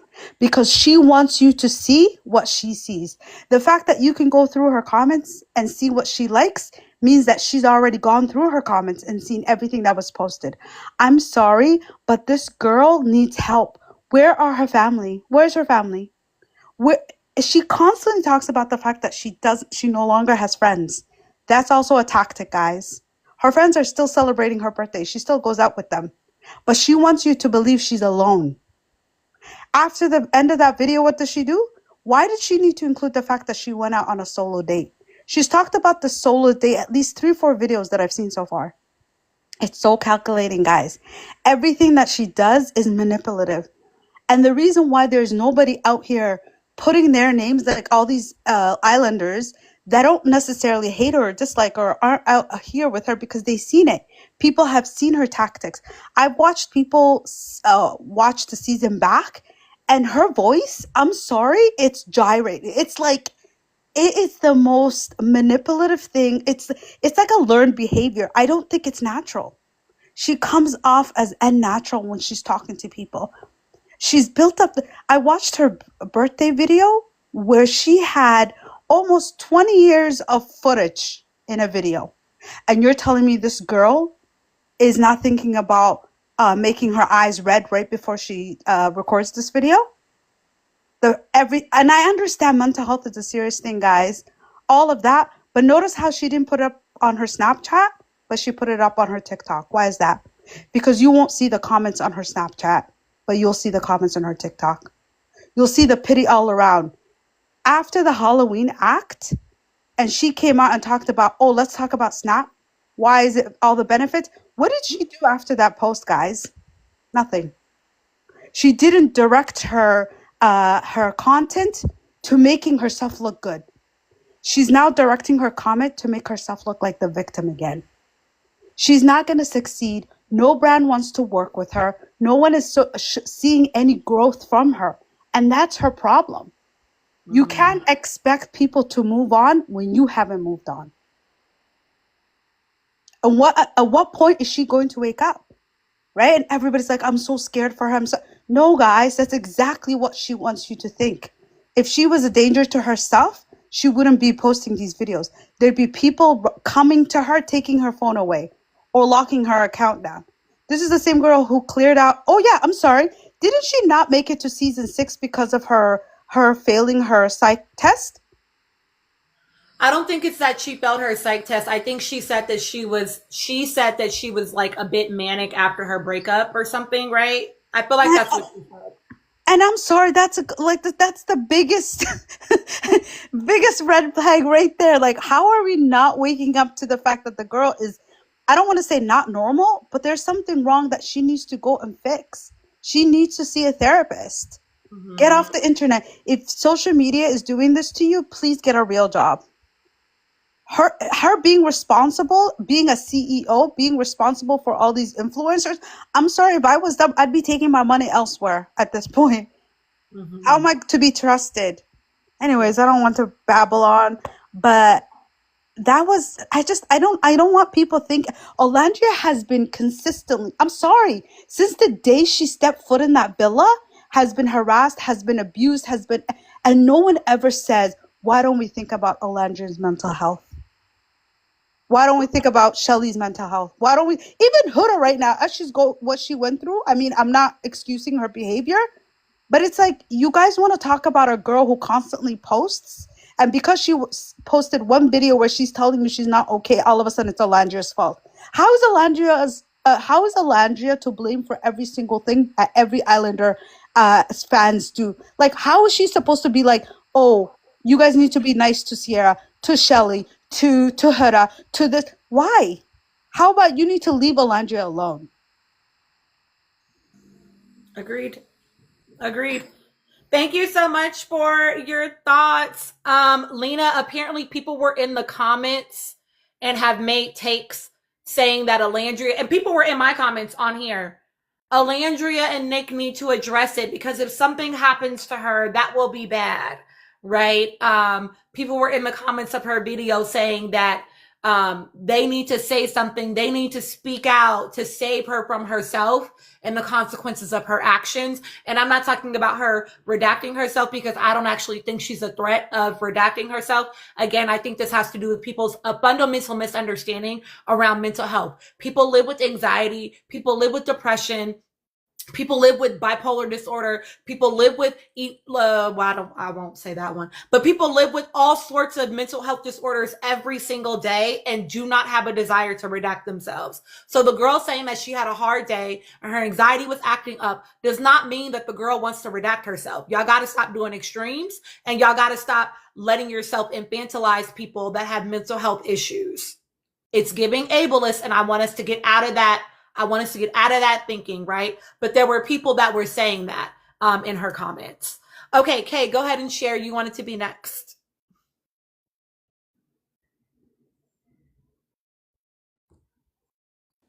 Hi. Oh, I'm not sure. Oh, I'm muted. That's great. Hi, Tina. Thank you again for having me up here. I'm going to try my best to keep it under 2 minutes, but I had so many thoughts ever since I just started hearing everybody. So I think my first point would truly be about just social media and how much we push, like, how much extreme it is. So I think there was a girl, oh my gosh, I forgot her name. I think it was Brie that was talking about the bad reputation of like all adults and how much like the 10% are focused instead of like the 90% of the work that they do. To be quite frank, I love all adults because they're the one truly like, they made a website for Ola. First of all, that was amazing. I'm subscribed to it. They've done a lot of campaign to truly like push a lot of her, a lot of donation, like, or anything that she wants to do. Like, they're the first people to push it. They're the first people to truly do a lot of things specifically related to Ola. But I feel like people are so focused on like the negative things that the 1 or even 5% will say about Nick, and they're like, oh well, that's all of them. I'm like, well, no, like why are we only focusing on the 5%? It's like focusing on a mouse when you have a whole head of, I don't know, like horse on the other side, and you're like, oh my gosh, this mouse is bothering me. They really aren't. Like when you're focusing on the positive instead of the negative, you truly see the essential of having that kind of solo fan base, because Nick and Ola, well, specifically Nick, have talked about the fact that they kind of don't always want people to bring the other person at each one of their event. Like I even saw this when I was looking back at some of Ola's old videos and even old live, where people were just like, oh, where's Nick? Where's Nick? Where's Nick? And I'm just like, okay, like it's a little too much, because this girl's here talking to you as her fan, and the first thing you're thinking about is, oh, bring your partner in. Like, let me see your partner. Let us see you like do X, Y, and Z. And I'm just like, I feel, and sometimes I felt weird for feeling it, because I felt extremely uncomfortable, because I'm like, oh man, like this is a girl who just wants to talk to her fan, who just wants to share new ideas, who wants to connect with us, but constantly needing for us to quote unquote recreate the second life, which in my mind, I'm like, that was a one-time thing where they were together, they were still innocent, they were not as aware of like the impact of the words, their action, anything like that has on their fans and the internet. So they were more comfortable to just be themselves, but that's never going to happen again. And to be quite frank, I'm extremely happy about that. I am so happy that she kind of does her own Beyonce, where we don't know what she does, and I do not care as long as like I see content once in a while. I'm good. I can just proceed with whatever I'm doing. So yeah, like when it comes to the older dolls, there's too much focus on just the negativity, and that kind of brings me back to the Sierra situation, because I unfortunately bit the bullet. I went on search your name on TikTok. Ugh, I still can't believe I did that. And I really wanted to watch the video because I was on Twitter and everybody was just like, oh my gosh, Nickelandrians are doing so much. You're asking this girl to basically on a life herself. And I'm like, okay, I'm really interested. Like, I want to do my own research just to see like what exactly is being said. And I kid you not, I think I could count like 4 to 5 comments basically telling her, hey, like, it's kind of weird that you're pushing this video out after Ola basically like had her Harper Bazaar drop. And then under those comments, you'll be like, oh my gosh, you guys think Olandra is like everything. And I'm just like, whoa, whoa, whoa, whoa, whoa. And those like few comments specifically like telling her like, hey, isn't it weird that you're doing this based on like someone else's success? Those are the videos that people were coming back on Twitter and being like, oh my gosh, you guys are literally like sending this girl into her early death. And I'm like, oh, like, are these the kind of like, what's going on, people? Like, is this really it? Like, are we not able to see that, hey, it's not the majority of the comments, because everybody was basically like, girl, this is not okay, you need help. I literally had to leave a comment because I'm just like, I don't like where this is going, and this feels extremely weird to record yourself while you're having any sort of episode, no matter if it's like depression. It just feels weird to see somebody going through these sort of things through your phone. It's like, girl, like this is not the space for you to be crying to us. Like, we can't do anything. We're viewers. Like, we can't get off of our screen and start patting you in the back. Like, that's not how it works. I left her comment and I'm just like, hey, like, it's extremely weird. Like, I wish that you could just get off of the internet and take a break, find your family, find your community, because like this place will not help you at all. And then when I came here, hearing everybody kind of also made me think about like, what do influencers usually do when they're in the midst of a scandal? And a lot of the times, what they tend to do is turn off their comments, which is something that you've mentioned. I was just like, yeah, usually like when they know that something's going to be bad, something's going to be received in a certain way, they try to limit their comments or turn it off completely. But this girl didn't do that. So it's just like, wait, isn't it weird that we're quote unquote like sending her to her early death, but her comments are completely open, which for somebody that's struggling with mental health, I would think to myself, like the internet, even my comment section would not be a safe space. Why is it that her comments are unfiltered?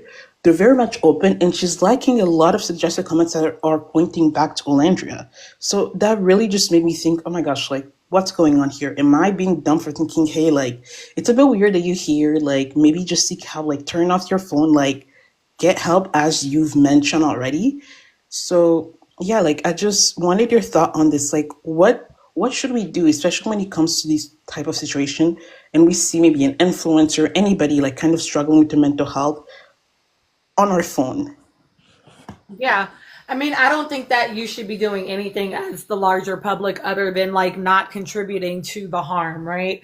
I've said before that I think that, and I said this explicitly, honestly, I said it about Sierra explicitly. Compassion from me looks like me not going into her comments and talking shit to her.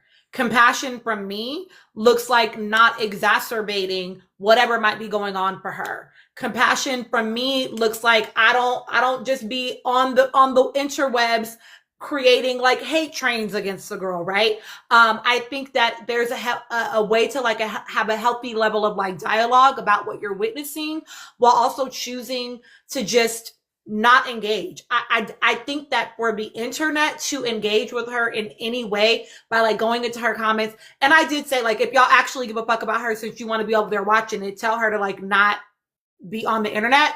But I actually feel like just don't give it any attention. And I'm not saying that because I'm not one of those people that believes that like when people are struggling mental health wise that you should ignore it because they're just attention seeking. I don't believe in that. I believe that like people are constantly seeking connection and that is not inherently negative. We all need connection. Biologically, it is rooted in all of us that we need connection and we need community, which is why we have spaces like this, right?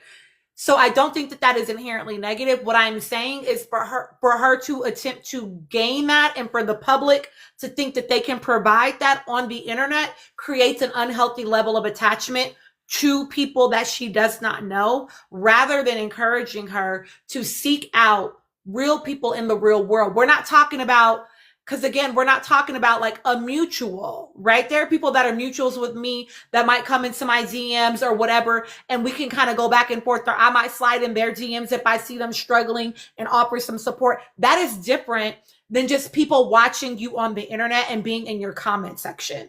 Okay. You can build digital community, but people being in her comment section is not digital community that's being built. Those are fans, right? In her mind, right? Those are fans in her comments. So she's not actually gaining anything from that. And so I would say, I don't think that people should be engaging in her comment section. I really would love for people to choose to act like it doesn't exist in some ways, as far as like with her directly. I'm not saying y'all can't talk about it. I'm not saying we can't discuss it, whatever.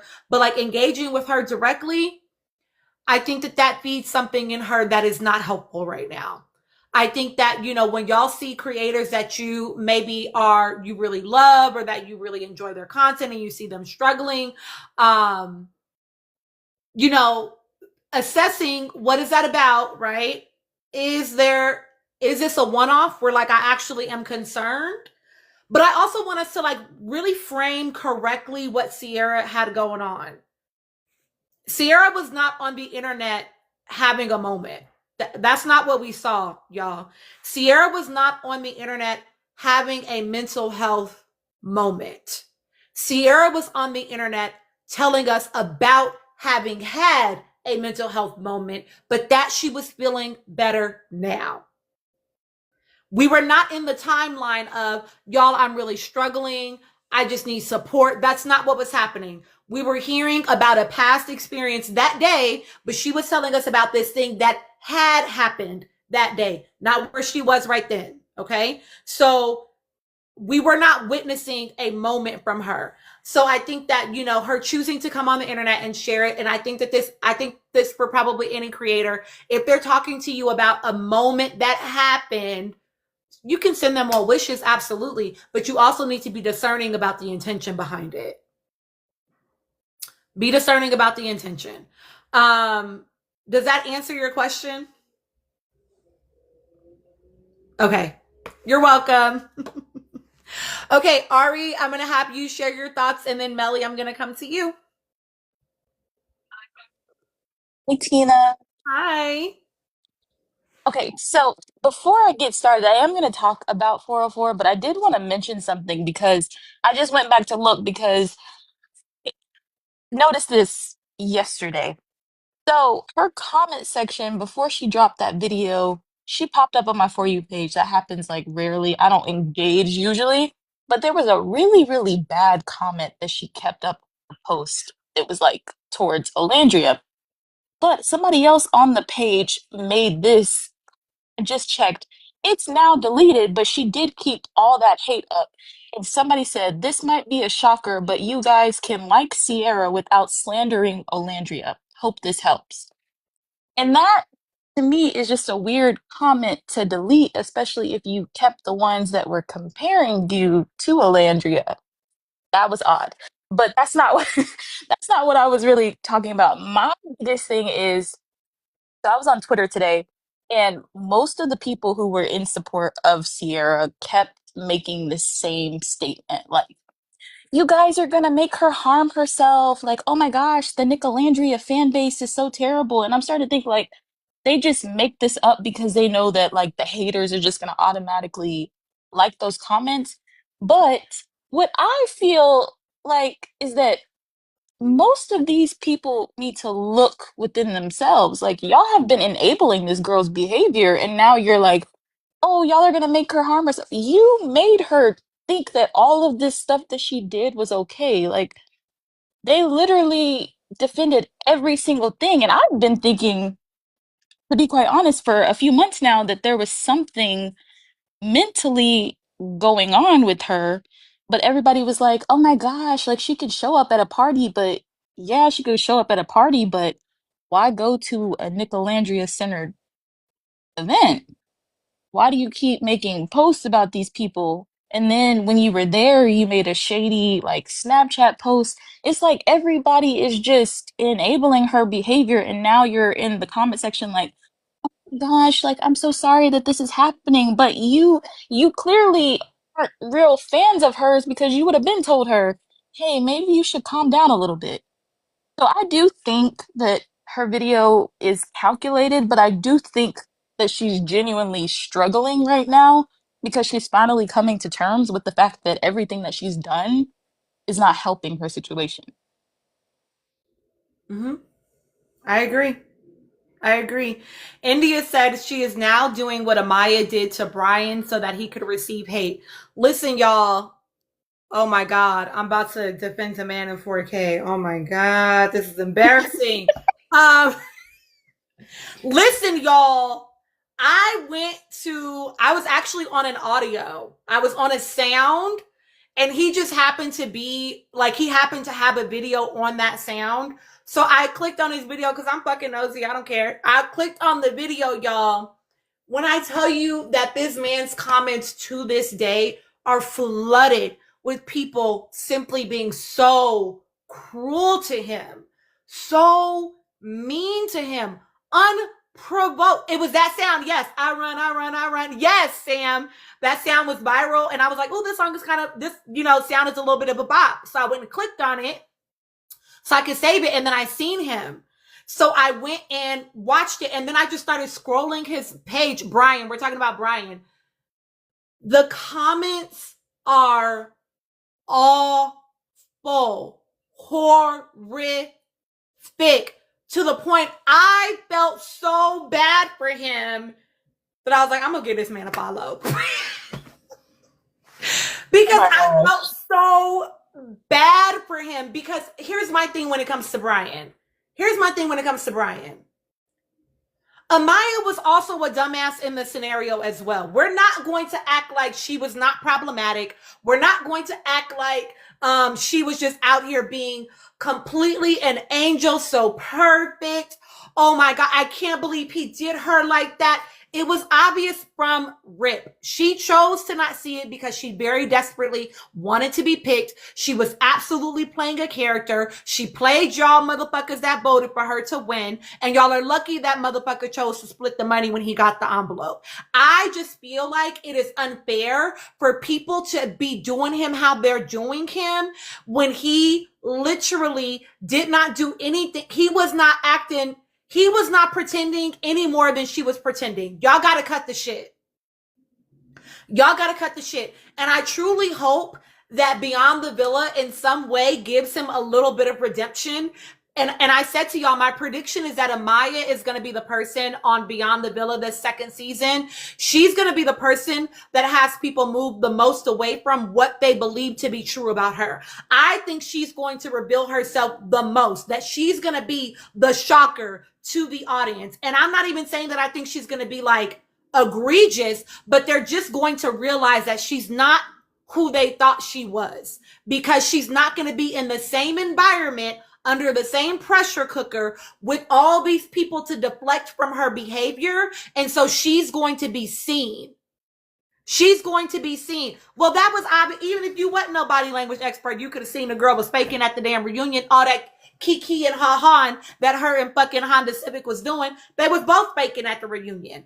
And I think that we are going to see her the most. She's going to be the most visible.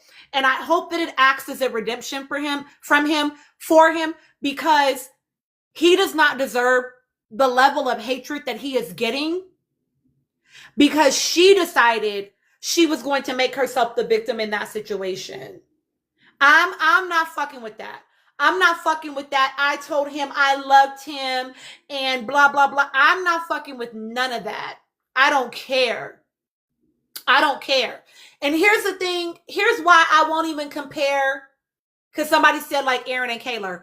I actually won't even compare Bramaya to Aaron and Kayla, because Aaron was actively lying in Kayla's face. Actively lying to her in her face during the season. Gaslit her the whole fucking season. Actively, on purpose. That's not what happened with Brian and Amaya. That's not what happened. Every time that girl tried to open her mouth, he put his tongue in her throat. She knew what was up. Don't play with me. And she struggled with boundaries. She struggled with respecting people's no's, with getting active consent. So I'm sorry. Y'all got to cut the shit with Amaya being the victim in that scenario. And what she said, she alluded to him cheating on her. But what she said was, he's doing all of this right after we broke up, as if that's not going to hurt my feelings. Y'all are broken up. He doesn't owe you anything else. You're being a weirdo. You're being a weirdo. I'm sorry. And it's not even about Kayla. Kayla was absolutely whiny during the season. I'm going to give you that. She was whiny, but we're not going to act like what Brian did with the Maya is the same as what Aaron did with Kayla. We're not going to do that. Her Amaya acting like she's a victim to him after they broke up was weird. It was weird, considering how she acted with Alan, with Austin, with Zach, with Shelly. Amaya was a weirdo. Y'all let that girl cry her way into your hearts. Y'all let her cry her way into your sympathy, and a bunch of y'all motherfuckers is doing the same with 404. And we gotta not. We gotta not, baby. I know, LaShawn, not mine either. I was a hater because I was like, listen, I hope if they win, I hope that Brian gets the envelope and he don't split the money. Now he failed me, but whatever. You feel me? I was hating while she was in the villa. I was like, her and Honda Civic are the same thing. She is Honda Civic Light. And then she proved that she was even more so Honda Civic. Like, anyway. So I say all that to say, justice for Brian. Oh my God. Don't clip me. Right. But like, he doesn't deserve what he's getting.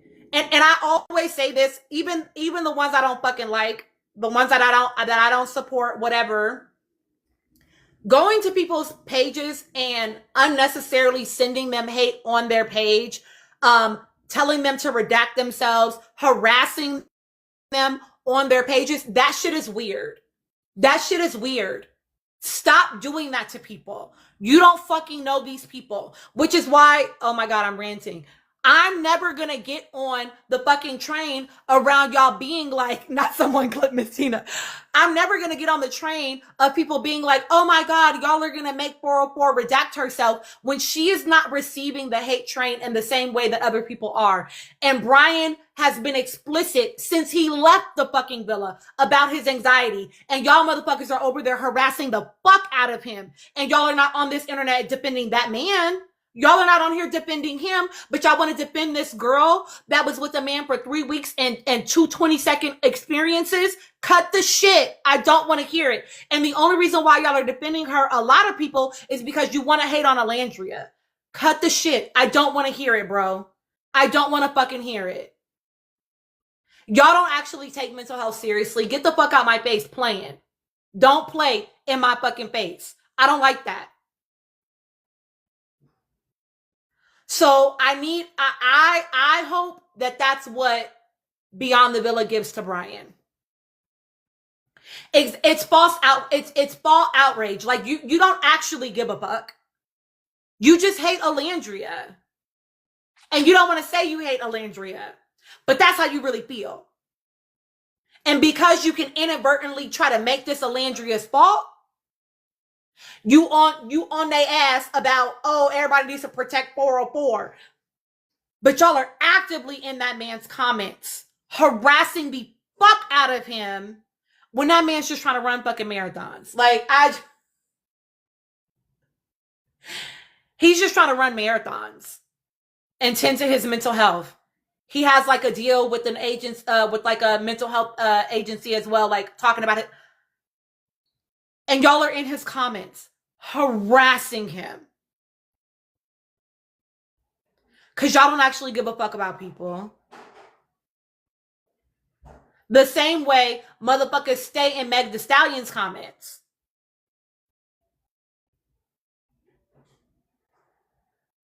Stay in Meg Thee Stallion's comments. Harassing the fuck out of her. Like she ain't made multiple songs telling you how she struggled.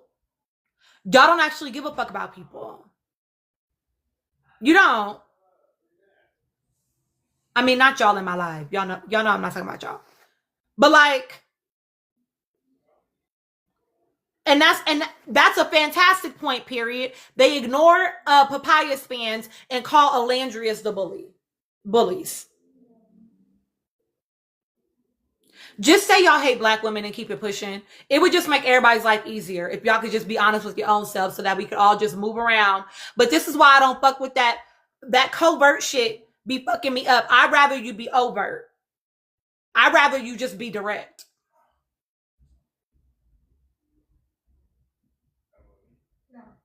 So, anywho, I'm done with my rant. Okay, Melly, will you please give us your thoughts? All right. Hi, Tina. I was listening. I was like, clock it. Woo, child. All right, let me just do this super quick. Thank you for letting me come up. I knew you were my tribe since you said you hated Love and Basketball too, because I hate that freaking movie. I hate Struggle Love. Okay? We're not doing that. All right. Here's my take. 4-4. Everybody said how I feel. We understand that, she's manipulative. She knows what she's doing. She's very calculated. Great. Here's where I do not give her any sympathy. They all signed up for summer camp, okay? They know they cannot stay in summer camp single. They signed up for it. They know how it works. Great. She left. Nobody knows why she left, but she left. For me, it's like she ghosted them because they had no idea the reason why she left. It could have been family or anything like that. So for me, I have a problem when they keep saying that Nick and O ghosted her when it's not the truth. You know what you signed up for. You know you cannot stay single in the experience. You already had the conversation with Nick that outside there's nothing, there's no labels, there's absolutely nothing. You already know how everything works. And now you're getting out of there and you're trying to get sympathy, empathy, crystals. You're trying to do a little witchcraft here and there. Huh? You trying to do a little something? I can see with my eyes what you're doing. I'm not accepting that. Now, do I feel bad? Like her feelings are valid? Yes, they're valid, but it's not real life. It's an experience that they signed up for. They signed up for it. So I will not attribute the what's the word the expectations of real life on that situation, because it is witchcraft, okay? I'm not I'm not I'm not putting the same expectations on real life on that experience, because that's not true.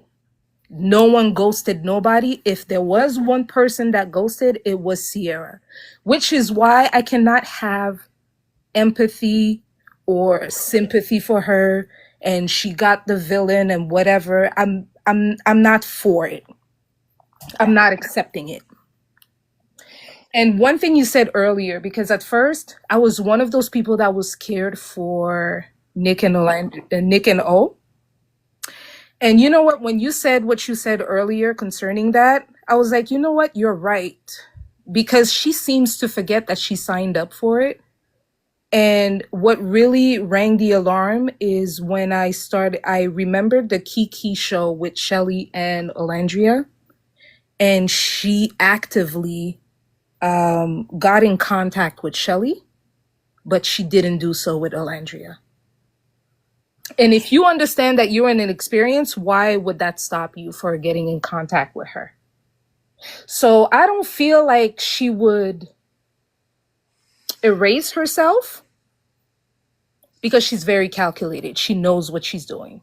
For me, that's what it showed to me. She knows exactly what she's doing. And that's the reason why she didn't get in contact with O, because she could have. But that's my take, because everybody else on the panel today was chef's kiss. Okay. It was everything I thought. But that part about Nick ghosted her, I don't believe in that. I wish that could, disappear from the internet, because that's not the case. And yes, she's very spiteful. But that was my take. I'm keeping this cute. I love it. I think that's a great take. I will say this though, y'all. We don't know whether or not she tried to contact Alandria, because Alandria's response was that, yeah, dark skinned lover girl, will you drop it in the comments, please? Alandria's comment was that she hadn't checked her DM. So we don't know if she did, but then like she made the post in Greece, so at that point it wouldn't have fucking mattered.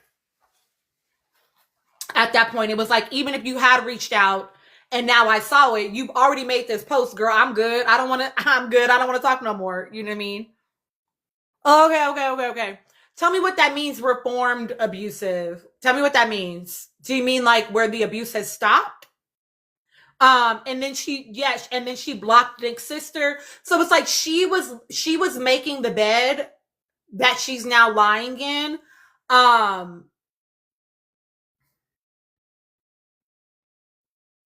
Well, has she directly said that Nick ignored her?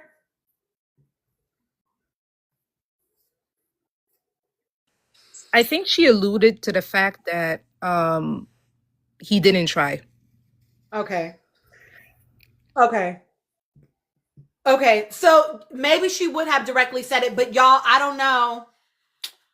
I don't know if I believe that, and I'm going to tell you why, because of what I keep saying, right? Which is that Alandria is the diamond of the season. And so as many people as there are that hate Alandria, Alandria has a lot of star power.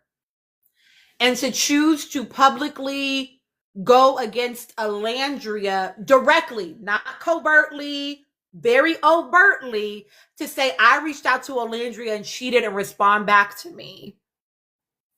I think she's clear. She knows enough about the internet to know that that would be like career redaction. You know what I mean? Exactly, Star's journey. When she said it though, Nick had already said he was done. But I also think that Alandria would not have lied, because the question was not asked to Sierra, it was asked to Alandria and Shelly. And Alandria said, no, I haven't heard anything from her. And then she looked surprised that Shelly said, yeah, she did contact me. I don't feel like Alandria would lie about it, but at the same time, just coming out the villa, maybe because of the slur comment that probably she knew about and didn't want to attach herself, but it's speculation. I thought Alandria said she hadn't checked her DMs. Not that she hadn't reached out.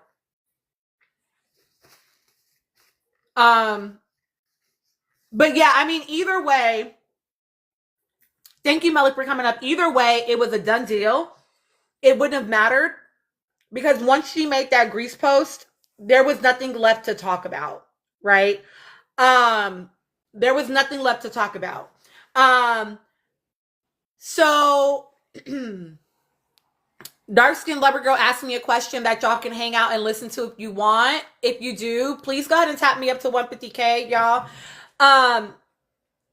Dark Skin Lover Girl asked me, can you stay in a relationship that was formerly abusive, that is not abusive anymore, but was formerly abusive? Can you stay in a relationship dynamic like that? I feel like you kind of maybe already know my answer. I'm going to say that it really depends. It depends on what has been done to make the abuse stop. Like, why has the abuse stopped? Did the abuse stop because you went to therapy and you dealt with your shit and like now you're a non-abusive person? Or did the abuse stop because the abuser is sick? No. Okay. Okay, as a clinician, what I would say, it's okay, Gigi. It's okay. As a clinician, what I would say,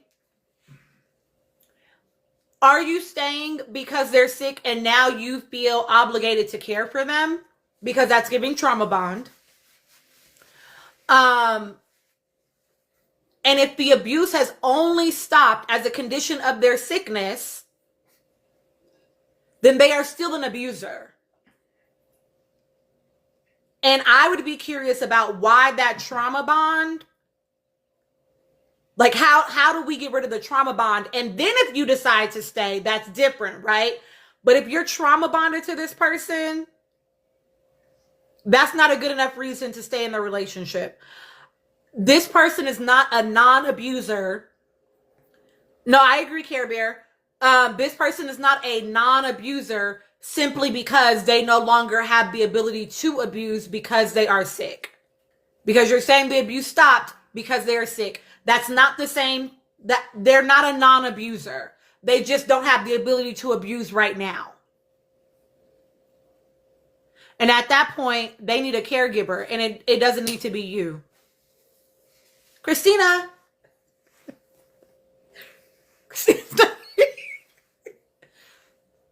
I'm just saying. What if they did go to therapy? Did the abuse stop as a result of the therapy?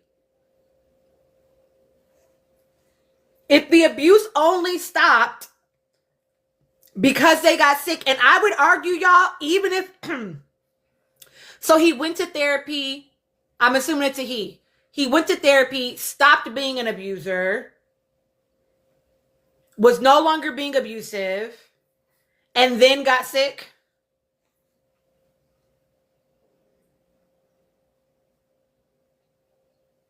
I think it's really hard to heal from the or deal with the abuse and resolve the feeling, right? And now you're sort of kind of the abuser, so it's even. Leave. I don't need to know nothing else. Leave. Get out. Get out.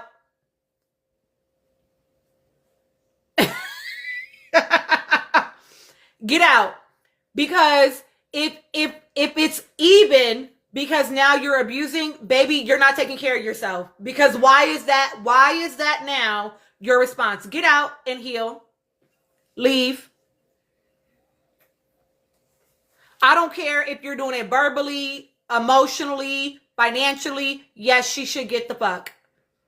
And get to a clinician immediately. And here's the other thing I'll say.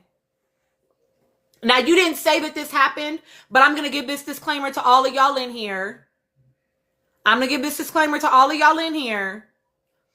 If you or anybody that you love is in an abusive dynamic and they try to go to couples therapy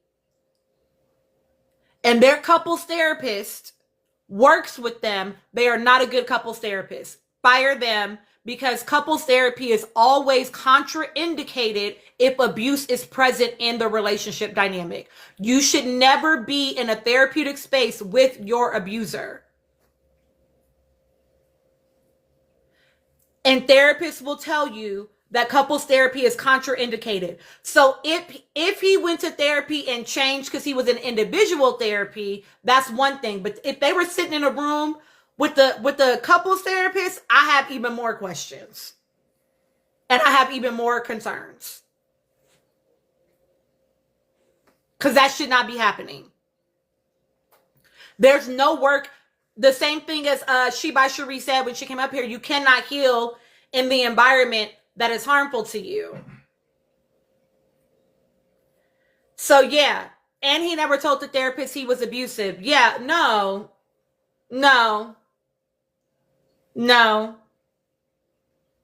She needs to pack it up. It was a court appointed therapist. Was the court appointment because of the abuse?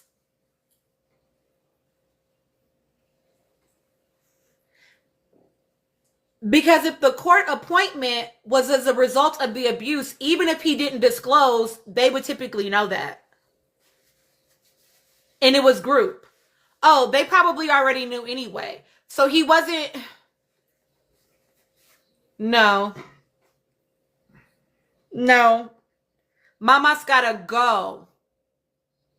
It may not be CPS or DCFS. It could just be like a DB situation as well. Any of those situations could necessitate court ordered therapy.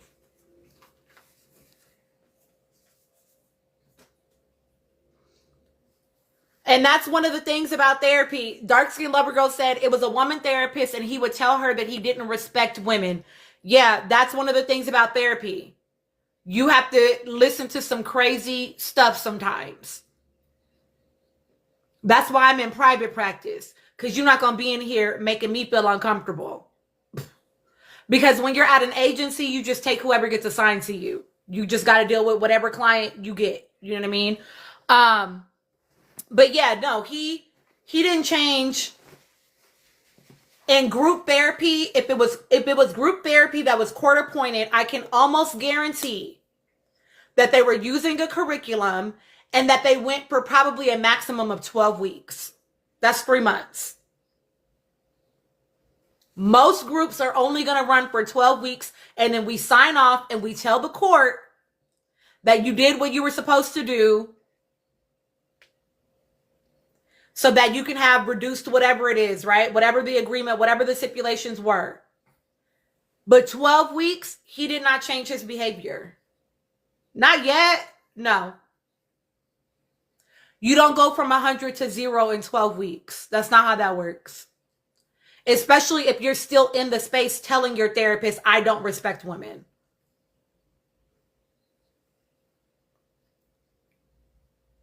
Yeah, that don't mean he ain't doing nothing but biding his time. Listen, I hate to be a cynic, right? He hasn't hit her back in a year and a half. Baby, they're an abusive dynamic, period. If she's putting her hands on him, it's an abusive dynamic. She needs to leave, because why would you want to be an abuser? Even if you're not being abused, why would you want to be an abuser? Leave the dynamic. If you are in a relationship dynamic that makes you show up like that, leave. Leave. She needs to go. Out of here. Okay? Siobhan, the parent told me the only thing he learned was how to make sure she never told again. Sometimes people go to therapy just to learn how to not get caught. And again, he wasn't going of his own volition. He was going because the court made him. And depending on, here's the other thing to consider. I'm doing a lot of speculating based on my experience with court-ordered clients. Court-ordered clients, a lot of times they're in therapy with you because it is a stipulation, but they're also like on probation. Like there's something else going on. When does that end? I ain't hit you yet, because if I do it in this time frame, the consequence is different.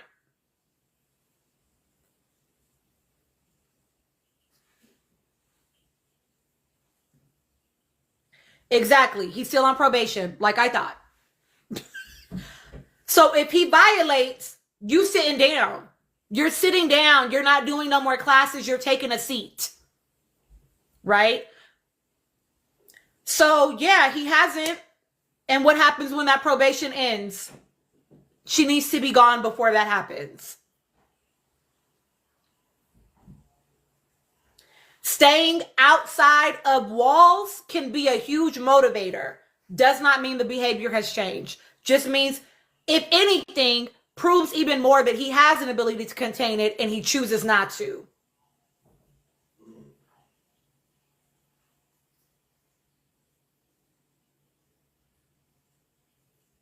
Yeah, no.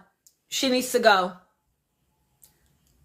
She needs to go. And what she also needs to understand, and this is not me giving legal advice, let me give that disclaimer, but what she also needs to understand is that the consequence will come down probably much heavier for her than it did for him.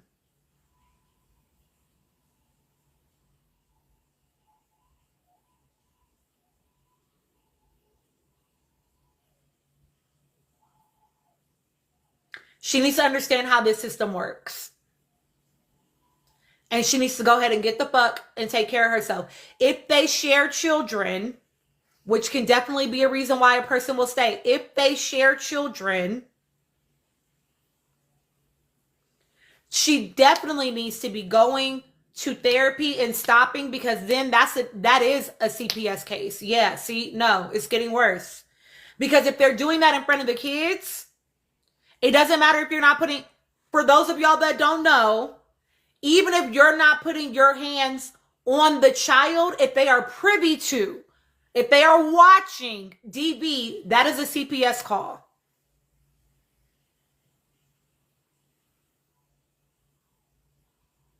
And they would be mandated to report. Correct, Shibai Cherie. And it's not just, it's going to be the doctor, the teacher, the everybody. She needs to think about the consequence long term. I don't know how old she is. But she needs to talk to somebody immediately. And the son hates her. I don't know why. I talked to him, but he hates everyone.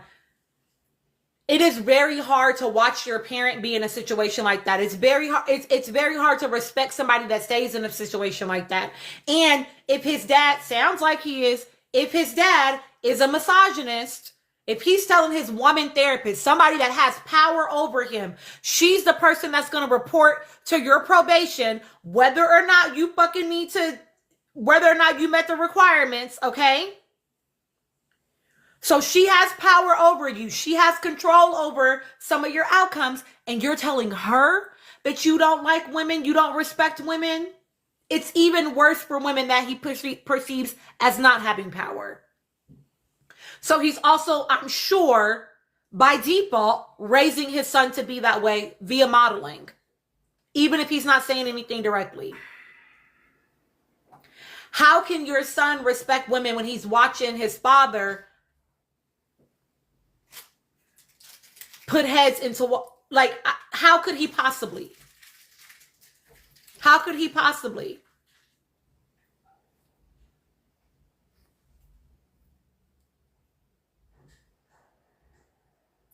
So she needs to go immediately for several reasons.